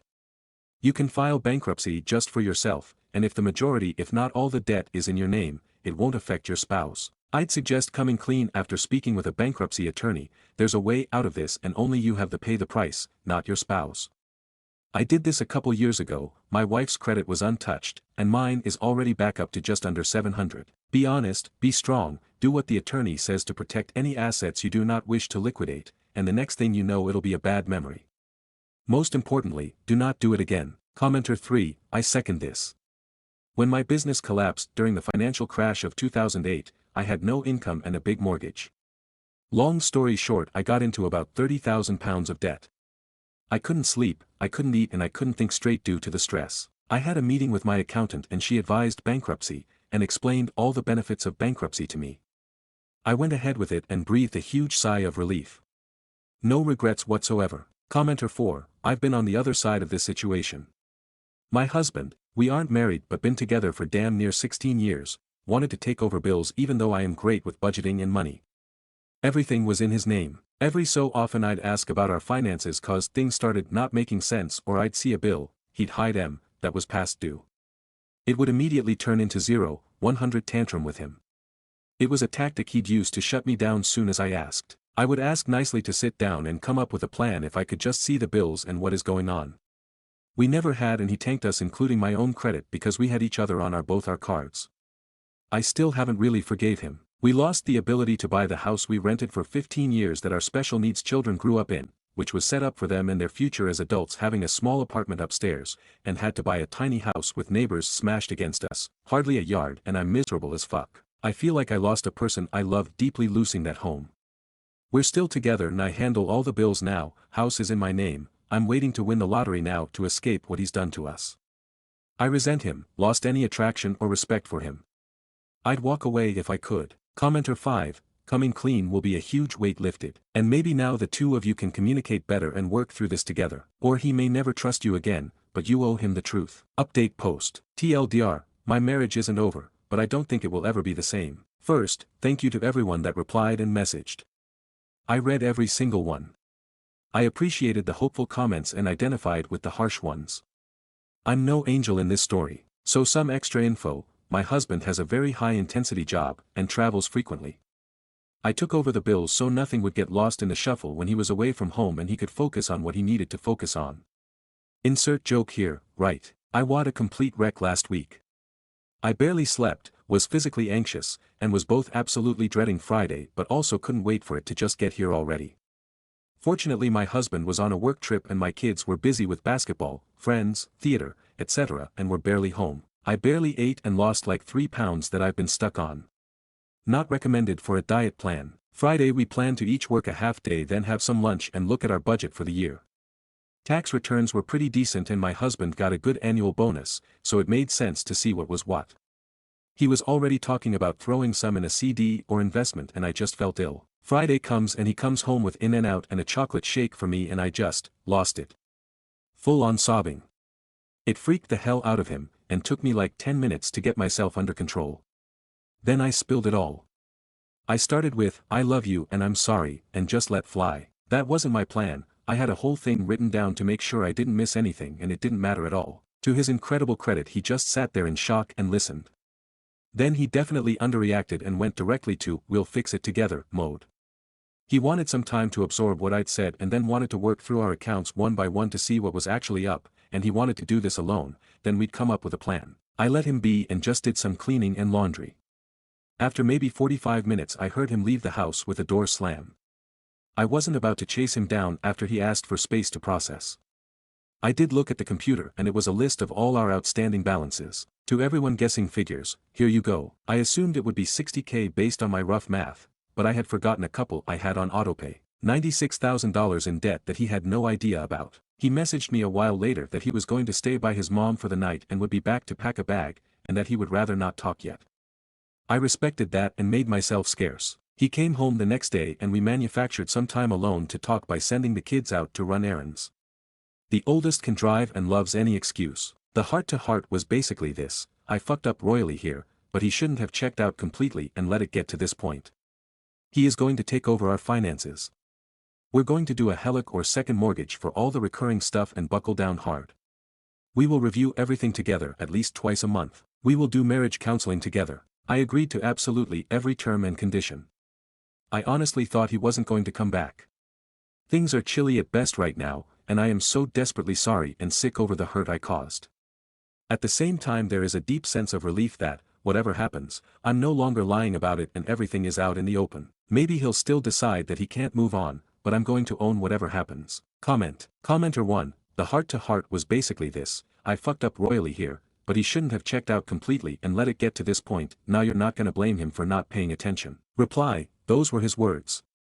The blame is on me here, I feel like I've been pretty transparent about that. This is where he landed on it. Top comments. Commenter 1. The best solution to solving this together is full transparency in showing that you are committed is to actively attacking this debt, so if you don't currently work, get a job. Also, don't know if you can do it in your country but in mine I can link banking apps to send notifications whenever there is a transaction, you can set it up to go to you both, so you both can monitor each other. This is a joint situation, and will build back trust. But 96k, wow, do you even have anything to show for that? How did you manage to keep getting credit? That's insane. Commenter 2, OP you also probably should look into therapy or a shopping addiction group. Almost 100 grand in debt is like gambling addiction levels of having a problem. Good luck though, hope you two work it out and find a way forward. You might consider picking up some additional income to work down the debt. Commenter 3, agreed. I did this a few years ago and am still fighting the urges that go along with it. There is a deeper problem to solve. I've tried several therapists but a group would be awesome, I just have a hard time finding anything near me or online. Commenter 4, had this scenario happen to a co-worker. He called me and asked for advice and beer. He ended talking an equity loan on the house to pay off the outstanding debt. She wasn't sorry because it was all for the kids, Disney, vacations, designer clothes, he was under the impression that she was paying all of this with her babysitting money.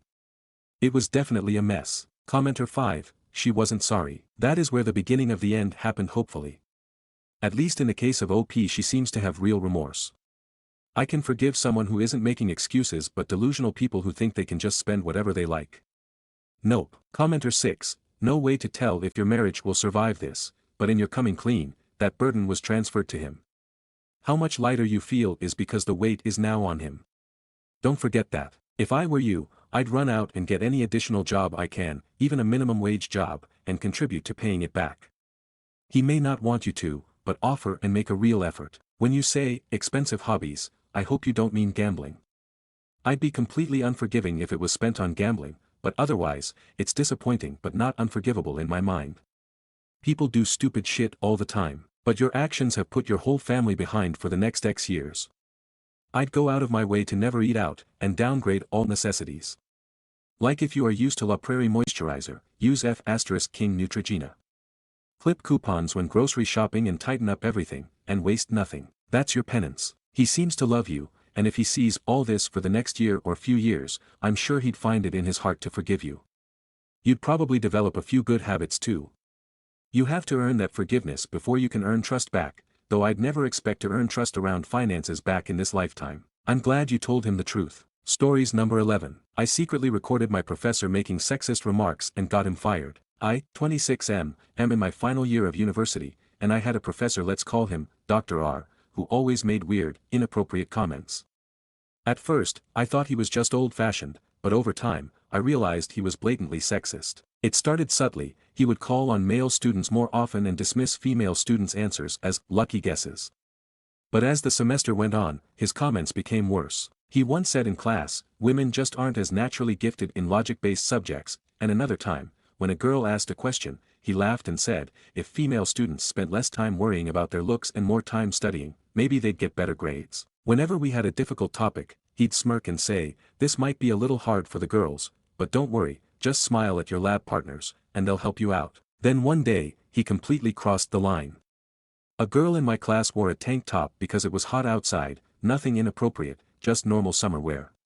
He paused the lecture and said, wow, dressing like that for extra credit? Bold strategy. Some people laughed awkwardly, but the girl looked mortified. She barely spoke for the rest of the class. That was when I decided to start recording. Over the next few weeks, I captured multiple instances of him making sexist comments.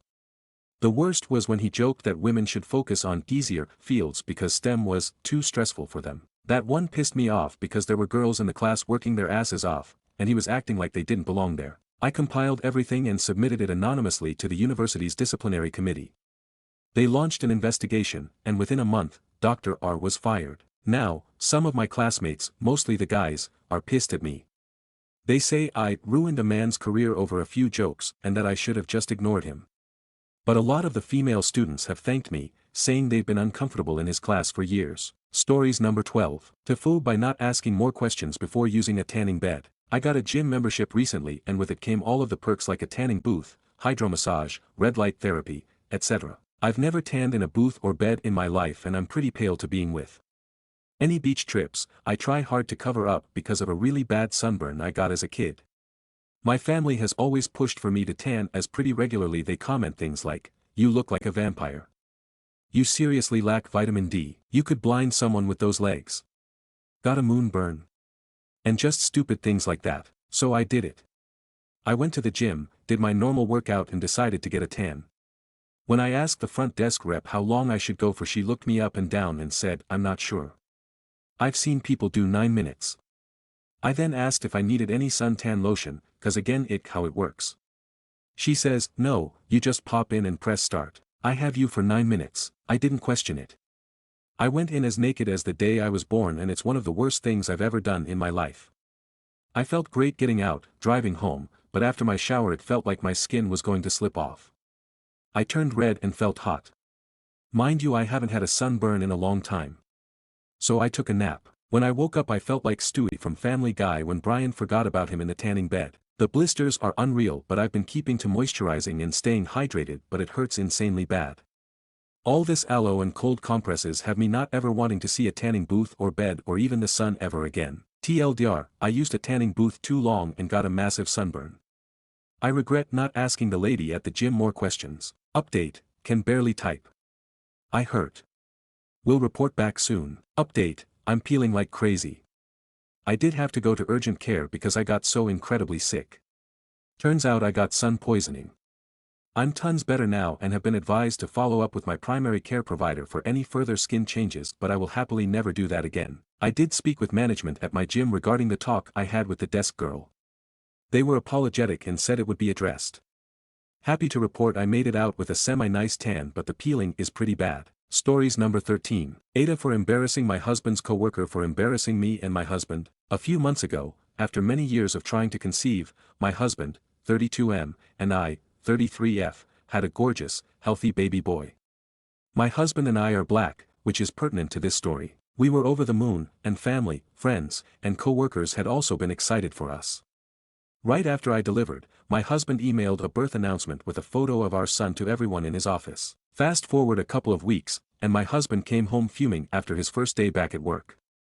One of his co-workers informed him that another guy in the office, a new young employee my husband barely knew, had been telling everyone willing to listen that my husband couldn't be our son's father because that baby is too light to be his and its hair is too long and straight. That's a white man's baby, or an Asian's. This guy proceeded to tell everyone what a sucker my husband was and that his excitement over finally becoming a dad was blinding him to the reality that he had been cheated on and his wife impregnated by another man. Side note for anyone who's still unaware, in 2025, black babies in general are fairly pale as newborns, and their skin will darken over the first few weeks. Hair changes to a clear pattern are usually gradual as well. Our son was no exception, and is now my hub's mini-me. My husband said he had immediately confronted and questioned the guy, who completely denied saying anything inappropriate and claimed he only said, as a joke, the baby was too cute to be my husband's. But others in the office confirmed the first co-worker's account. Not only that, the guy had tried to parlay his superior perception skills into some weird form of workplace clout. Fortunately, the guy got moved to a different shift that same week, so my husband didn't have to see him again. That is, until a company event this past weekend. Families were invited, and we took our son. And who should come and insert himself into our group as we were chatting with the boss but Brown Noser McMouth. He interrupted our conversation and introduced himself to the boss, shaking his hand. When I realized who he was, my anger came flooding back, and I said, "I don't believe we've met, but aren't you the guy who went around telling everyone in the office I must have cheated on my husband with a white or Asian man and this couldn't be his son?" The guy went red and silent. Boss said to him, "See me in my office first thing Monday," and walked away. I think someone's fired. My husband said I went too far because it was already over and done with. I said it wasn't done for me until I'd had my say, and I was the one being defamed, not him. Aita. Stories number 14. My boss is deducting $275 from my paycheck because I resigned due to sexual harassment, and he took no action to address it. For some context, I've been working at this job for about 8 months. I recently quit because I experienced sexual harassment that was caught on video. I reported the incident to my boss the very next day, but he didn't take it seriously. He actually asked me if the harassment was meant in a sexual way, and then insisted that I work alone with the person who harassed me. To make matters worse, this person wasn't even a good employee. She was consistently late, never did her job properly, and was rude and neglectful toward the residents. On top of that, my boss had helped me get my medication license, which cost $150. He sat all of us down and told us we'd need to work for him for 6 months or else we'd owe him the $150 for the class. We all verbally agreed, but nothing was signed, and I never agreed to pay him $275, which is what he's now asking for. I have no issue paying the $150 for the class, but I'm not okay with being charged $275. To make matters even more concerning, my boss has multiple lawsuits filed against him by other employees for wrongful termination. Has anyone else dealt with a situation like this? Any advice on what my next steps should be? Stories number 15. Parents sat me and my little brother down for a talk, and now my whole world is falling apart. I have never done a Reddit post before. This is my very first, so I don't know what I'm doing. So today, after I got off work around 3, my parents had decided to pick me up. We got home and about 1 hour later my parents say they want to talk to us. They sit me and my little brother down on the couch and then sit across the room. My mom starts the conversation off by saying that my dad and her have been having some struggles lately. And they haven't been the best parents. So they have decided that they are going to take a break and will no longer live together for a while. After hearing this the room started to spin, and I now have this feeling towards my parents I can't understand. I started to tear up and I went to my room. I immediately called my boyfriend. I told him what happened and he just tried to be there for me. I trust my boyfriend and he is my only safe space. I have no close friends due to a massive friend breakup between me and all of my old friends. So he is the only true person I have a safe space with. My parents used to be a safe space but now I just don't even want to talk to them. My mom is also now being very pushy and is trying to force me to open up to her.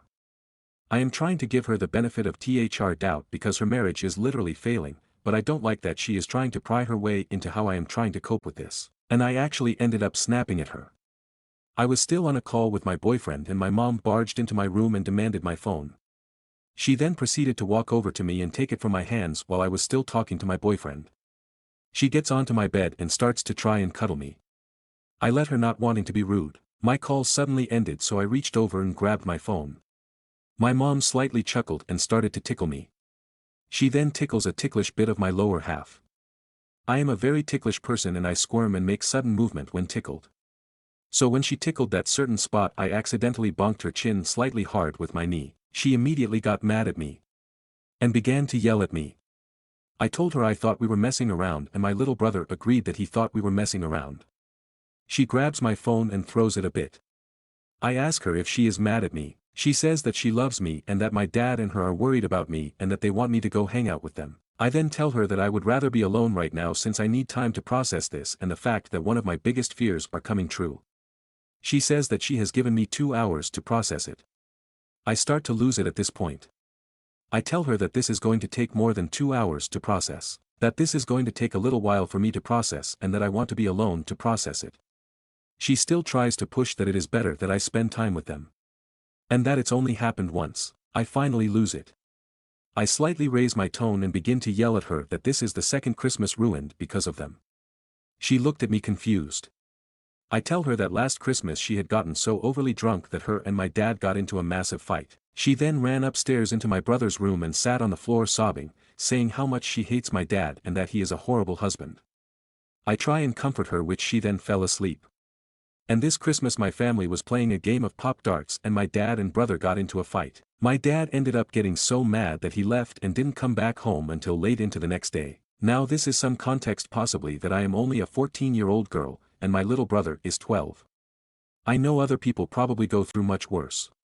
But this is just so much and I don't know what to do. Thank you for whoever takes the time and decides to actually read through this whole thing and even comment. Relevant comments. Commenter 1. Honey, none of this is your fault and it sounds like your parents are failing you.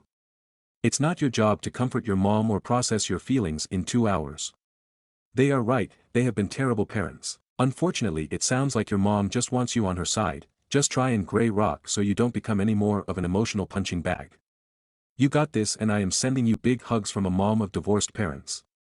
You will find your people someday and things get better. Reply, I really appreciate this. I really needed to hear this. I don't know what it feels like to have a marriage fail. But I am trying to help them. But I just don't want them to pressure me into much stuff.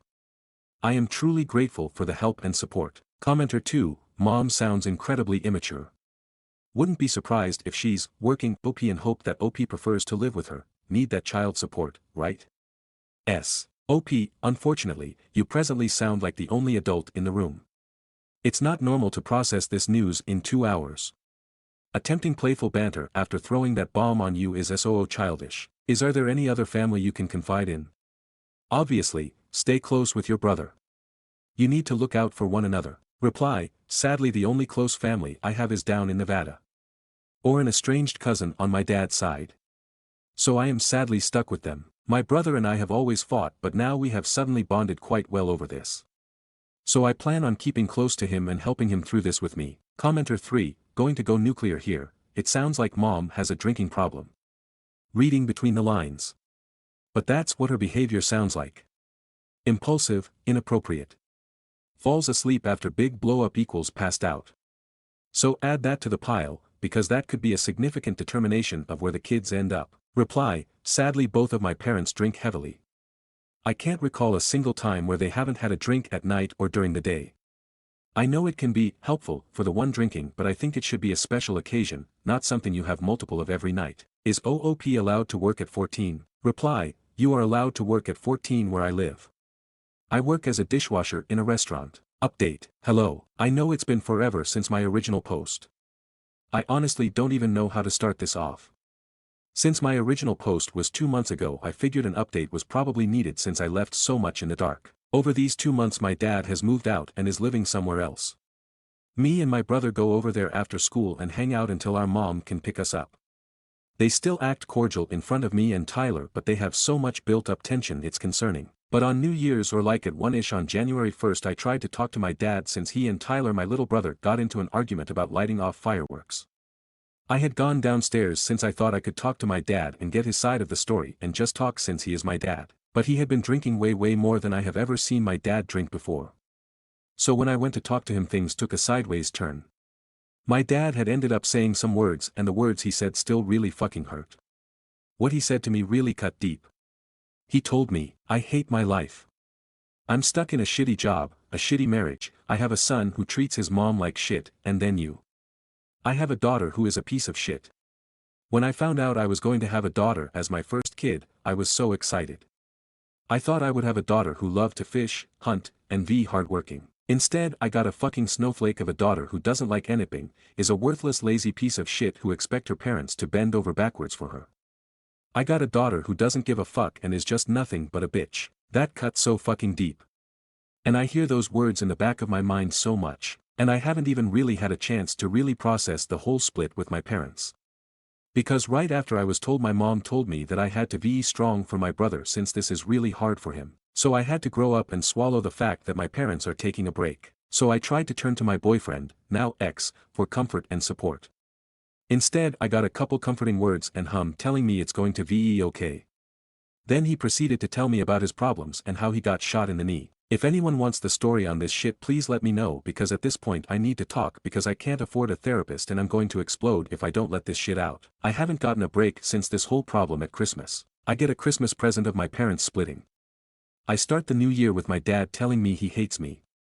Later I finally have enough with my toxic boyfriend and decide to leave him and the police end up getting involved. Literally the only good thing about any of this shit is that I currently have a new boyfriend who is loving and supportive and doesn't gaslight, verbally and mentally abuse me, and will actually listen to me and all my problems.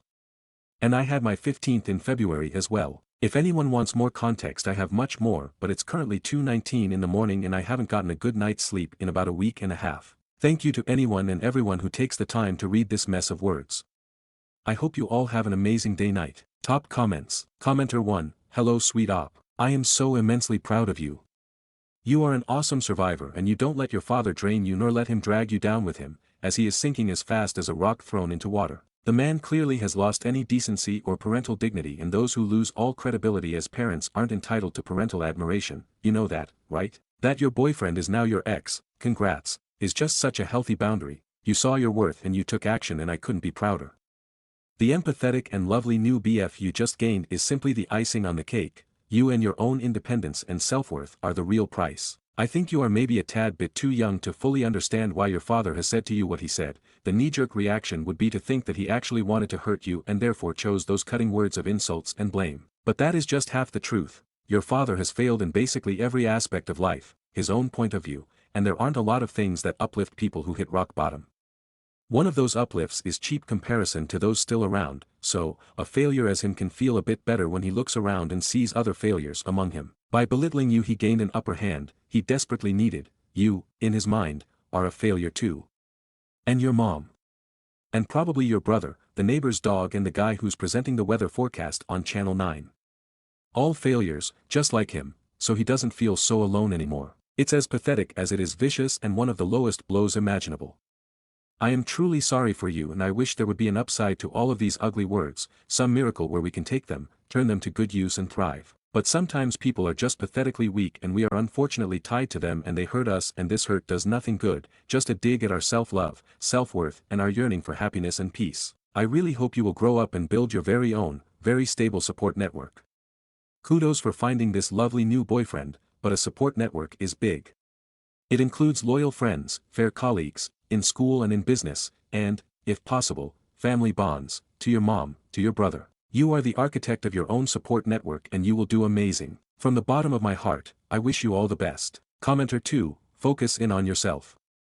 Let the world slide by around you. You have already begun this by dumping Mr. Toxic and gaining your new boyfriend.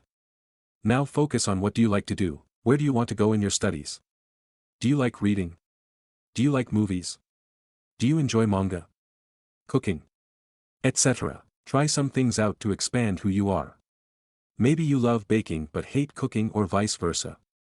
Focus inward on figuring out who you are. Give the outside world the surface stuff and give yourself some time for self-definition and self-care. You got this, girl. Stories number 16. I fights against a former friend and his mom after his head was shaved in his sleep. For context, a relative of what used to be a close friend of mine whom we'll call Gary for this story contracted cancer. I, mid-20s male, was sympathetic and even contributed $100 to a donation pool for their treatment.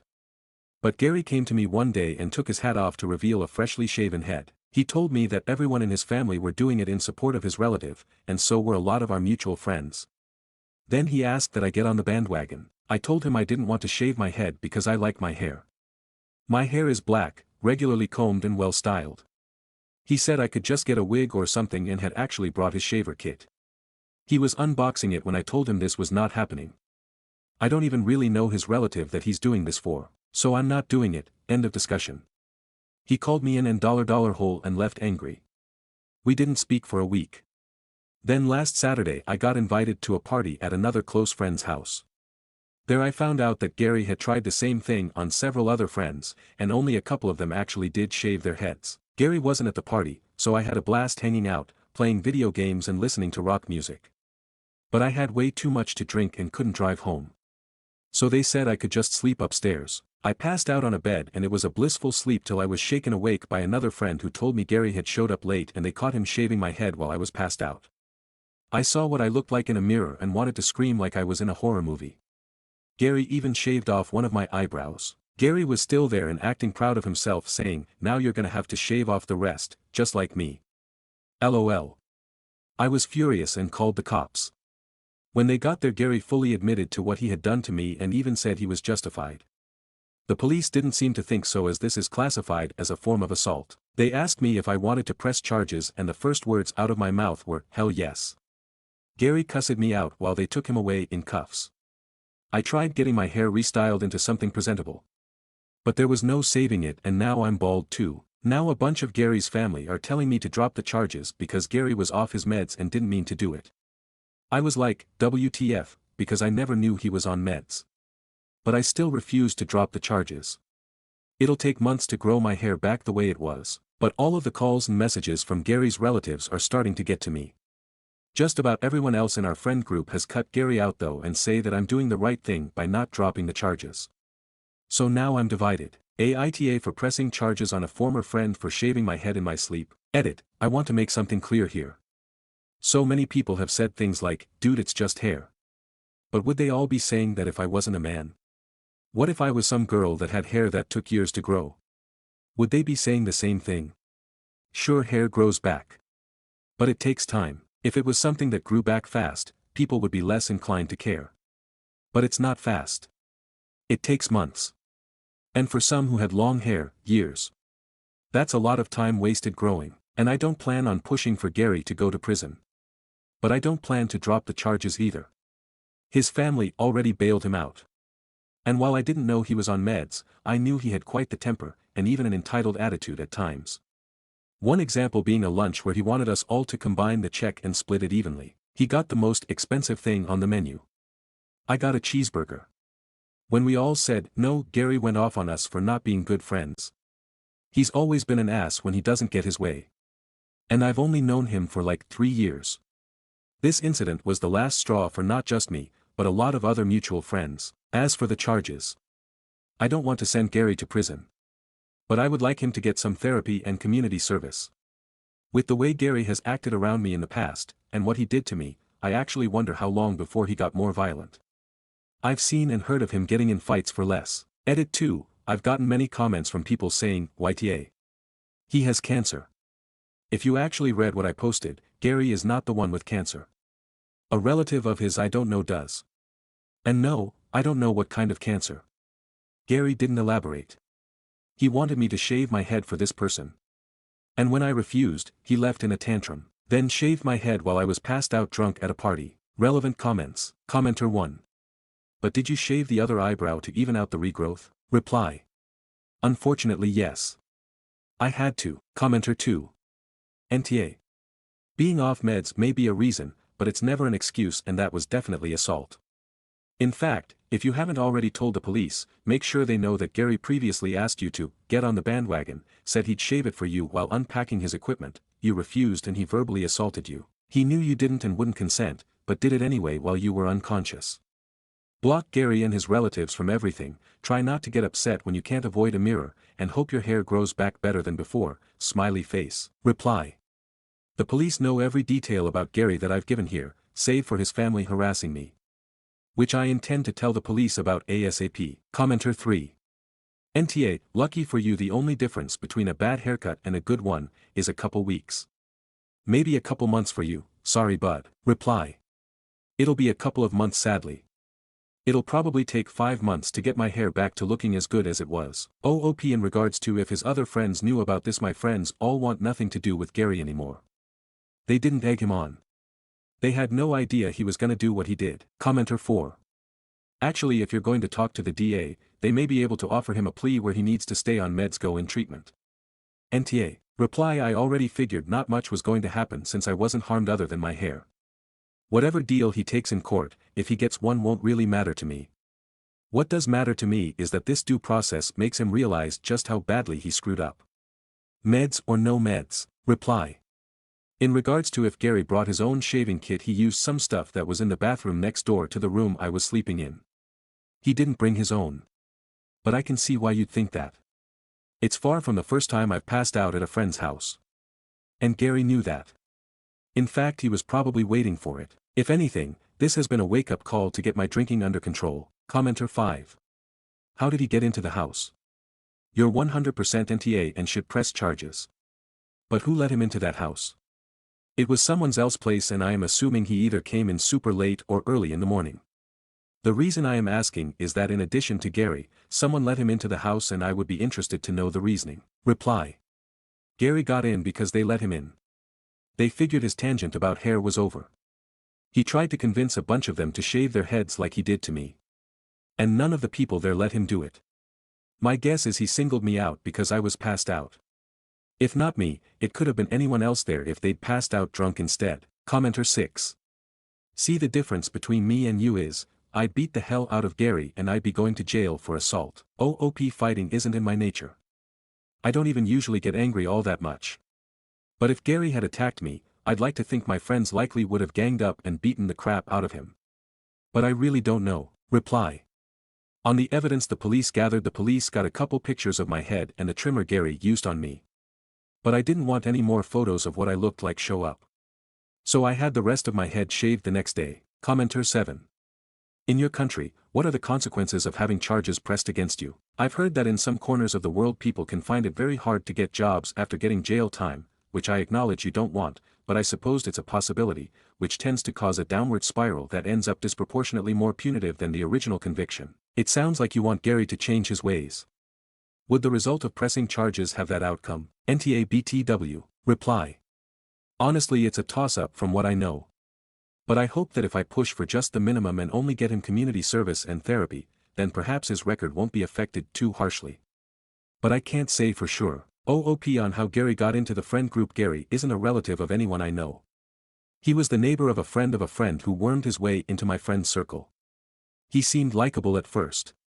But once he seemed well established, he started letting his real self out bit by bit.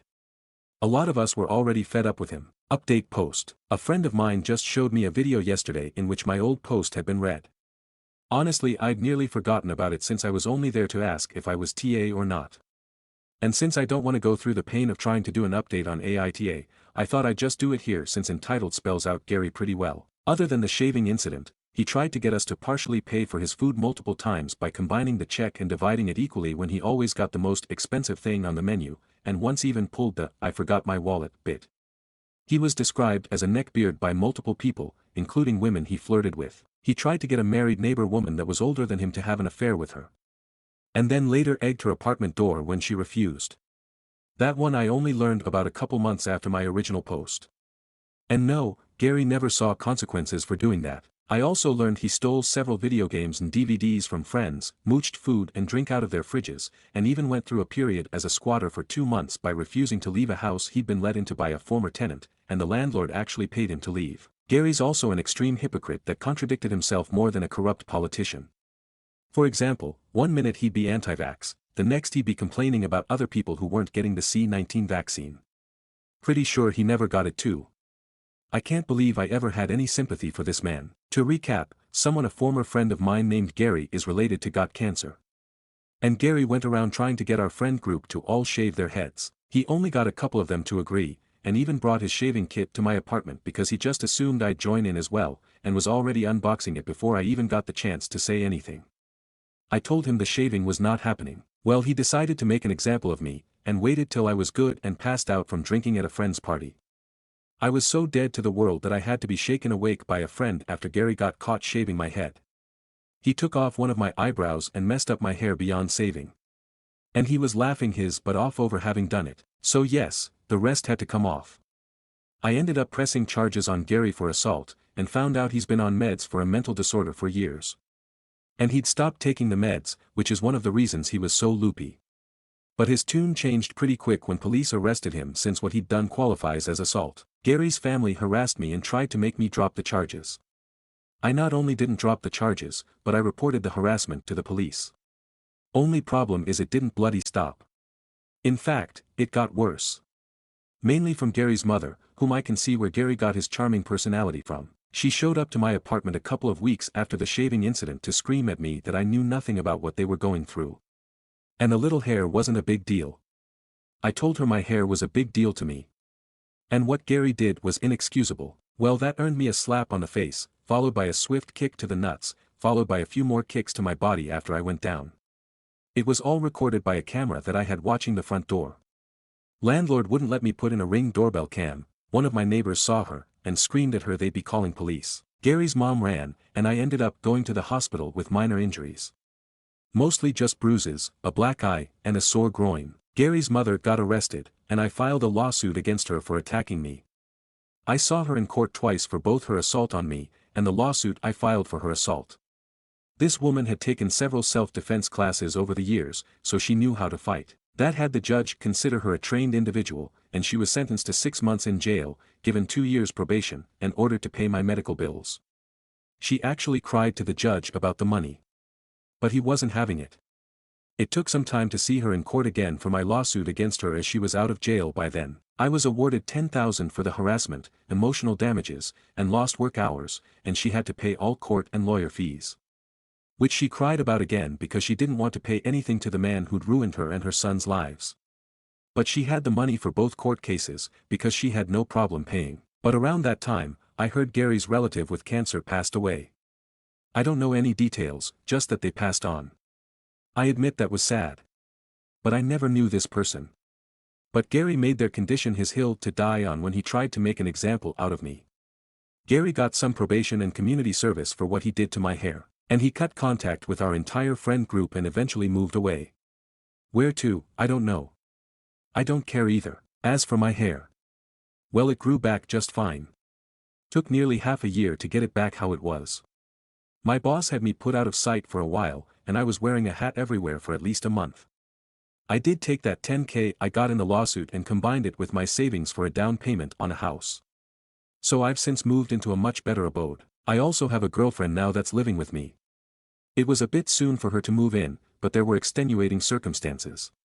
We're making it work though, and I'm happy. More relevant comments. Commenter 1. Here's the thing, as a man, you are reluctant to fight back against a woman, but she's no lady either. Don't ever just let someone slap and kick you because you refuse to fight back. Also, did the mother shave her head? Reply. No. She didn't shave her head. Unless she had a wig on, which I doubt. I don't know how many people in Gary's family did shave their heads because his mother was one of his only relatives I saw in person since the shaving incident. Otherwise, all the harassment was online and over the phone. And yes, I was reluctant to strike back, but that old woman was faster than she looked. And that shooting pain from being kicked in the nuts is something I never want to feel again. Stories number 17. Aita, my wife got her boobs out on a night out. My friend told me. I said I don't care. Causing a lot of drama. My wife, 41F, was on a night out with friends and ended up bumping into a few of my friends while out. They stayed together most of the night and at one point were in the smoking area at the back of a bar and got talking to a couple of younger women. One of them mentioned wanting to get her nipples pierced but was scared of the long-term damage. My wife then said, I've had mine done for 25 years and there's no damage to them, wanna see? The other woman said yes, so my wife turned her back to the crowd behind so only those around her could see and pulled her top down for what she said, and my friends confirmed, was about 30 seconds. The other woman asked if she could feel them and my wife said yes, and after that the other woman said she could see and feel there and we damage and now she's convinced. The next morning my friend messaged me to tell me what happened. I said I know, my wife told me. He then said she obviously didn't tell me the full story because I would be more mad and then proceeded to tell me the exact same story that my wife told me, lol. I said I appreciated him looking out for me but I'm not mad and I don't really care. Since then I've had all sorts of messages from friends. Some telling me I need to leave her, some telling me not to listen to others and they can't believe all the fuss. Even a couple of friends have said things along the lines of, if you let your wife get away with this it will encourage my wife to behave like this, like I should punish her or something. Came to a bit of a head yesterday as a few of us play for the same Sunday league football side when a couple of my friends were joking about it and one of them said, if I go tell her I want my nipples pierced will she show me? And I laughed and said no harm in asking. Then one of my other friends said she probably will, the slag, and I lost it and went for him. We got pulled apart but since then tensions have been quite high with most people supporting me but a few saying it's my fault for not seeing the truth and not seeing how bad the situation is. I genuinely don't know what else I could have done different here.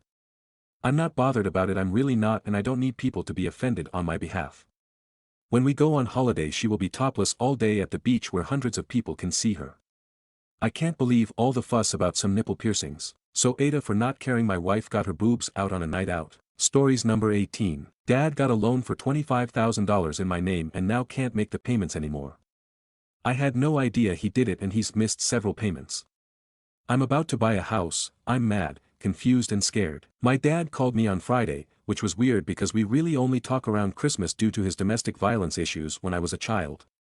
He told me last year he took out a $25,000 loan in my name. He said he needed it to pay off his credit cards but he's ran them back up again. He said he wanted to at least give me a heads up as I was probably going to be sued by the loan company because he can no longer make the payments. He never apologized for taking the loan out in my name and he told me to say that I was hacked. I felt sick to my stomach. When I checked my credit I saw my credit score tanked by probably 250 points from where it was last July. 5 missed payments, a loan that I owe about $24,000 on, and I just broke down crying. This has never happened to me before. My mom and sister are both out of the country until the start of next week and I'm lost. I can pay off the loan in cash but I don't feel like I should have to as I never took it out. Top comments. Commenter 1. Copying this for every identity theft situation I see on here, since it seems to happen a lot, where you know who the person is who stole your identity. This is all information you can find in this sub and others. 1. Call the police, you're the victim of identity theft, plain and simple. it doesn't matter who did it or what your relationship is to them. They broke the law, now they have to face the consequences of their actions. 2. Freeze your credit. You want to make sure it doesn't happen again, take the proactive route of freezing your credit. 3. Monitor and track your credit. You need to be alerted if anyone tries opening a line of credit in your name. This gives you a way to do it and it shows your credit score. 4. Warn anyone else who might be a victim. This includes family members or anyone else whose social security number might be compromised by the thief. 5. Take the police report to the credit bureaus, give them the report number when you dispute all of the accounts. Most of the time, that will be enough for them to take the accounts off of your credit. It's on the creditors themselves to prove the accounts are legitimately yours and the bureaus aren't going to get in the middle of it. A police report goes a long way in clearing up your credit. Don't take identity theft lying down, even if it's someone close to you. If you let them get away with it, get ready for 5 to 10 years of bad credit, collection agencies coming after you, lawsuits, etc. It's frustrating how easy it is for someone with your social security number to take out a huge loan in your name. If you pay off the loan, those missed payments will haunt you for 7 years. Of course he never apologized for it, he's not sorry, he probably just doesn't want you going to the police, thinking some rando stole your identity when it was him. Go to the police, follow the steps above, cut off contact with your dad unless he wants to text you to admit to it again. Commenter 2. Commenter 1's advice is 100% spot on, but this also needs to be stressed, do not make any payments. Doing so will be taken as you accepting responsibility for the loan in its entirety. The only recourse that gets you fully off the hook for this debt is to report the identity theft to the police. Update 1. Christmas came and went and I did not speak to him this year. A couple of days after my op I made a report to the police. They said this happens a lot and they gave me a form to fill out. I received a case number and disputed the account with the credit companies. Maybe 2 weeks after I did that, a guy showed up at my house and served me with a lawsuit. The weird thing was the account dropped off of my credit completely and my credit score shot up back to where it was. Even so, I feel like the company that gave the loan was trying to get a judgment against me, probably hoping I wouldn't show up to court. I ended up filling out a FOIA request for the actual police report. When the court date came, their lawyer offered to settle for $15,000. I gave them the police report and they were actually way more cool about it than I expected. He said he'd send it to the company and request a continuance, but that I should show up to the continuance date. The second court date was last week and the lawyer wasn't even there. Apparently shortly after the first court date, he filed a motion to dismiss. As far as I know, this is over with, but it still shows I've been sued in a public record search. Is there any way to get that removed? I'm also in closing for a house. I really appreciate everyone for their advice, you've all saved me from a lot of debt and years of ruined credit. Top comments. Commenter 1. The lawsuit was filed, that's a public record and can't be reversed. The dismissal should also be a public record. Because there was no judgment, it isn't a negative item for credit reporting. Commenter 2. OP could just check the court docket to confirm that they withdrew the complaint and that the matter is closed. Might want to do that and save the docket report for own records too. New update. Update 2. I haven't heard any more about a lawsuit, it's been dismissed and I doubt it's coming back. Even more exciting, I bought my first house. I'm extremely happy with it and my credit score barely took a hit from it. I assume it will be back to normal with a couple months of payments. However, it turns out I wasn't the only person my dad hit with identity theft. My mom and my sister both had their identities stolen and loans taken out in their names. The loans looked like they were taken out just after my dad told me about the loan he took out in my name. They both found out about the loans the same way, with a lawsuit. My mom's has already been dismissed and my sister's I think is in the process of being dismissed, but online court records aren't available for hers. My dad has also moved from where he used to live. I know what state he's in but not exactly where. He also has a new phone number, big surprise. We don't know for sure that he opened the new loans, but it seems pretty obvious. Top comments. Commenter 1. Everyone needs to lock their credit and social security numbers or he's going to try it again. Commenter 2. Damn, what a scum. Hate people like that. He got you guys into debt and tried to run away and hide by moving to a different state with a new phone number. I'm sorry you had to go through that OP. Commenter 3. I can't believe so many parents are doing this to their own children. It's so sad. You may have to report him to get it off your credit.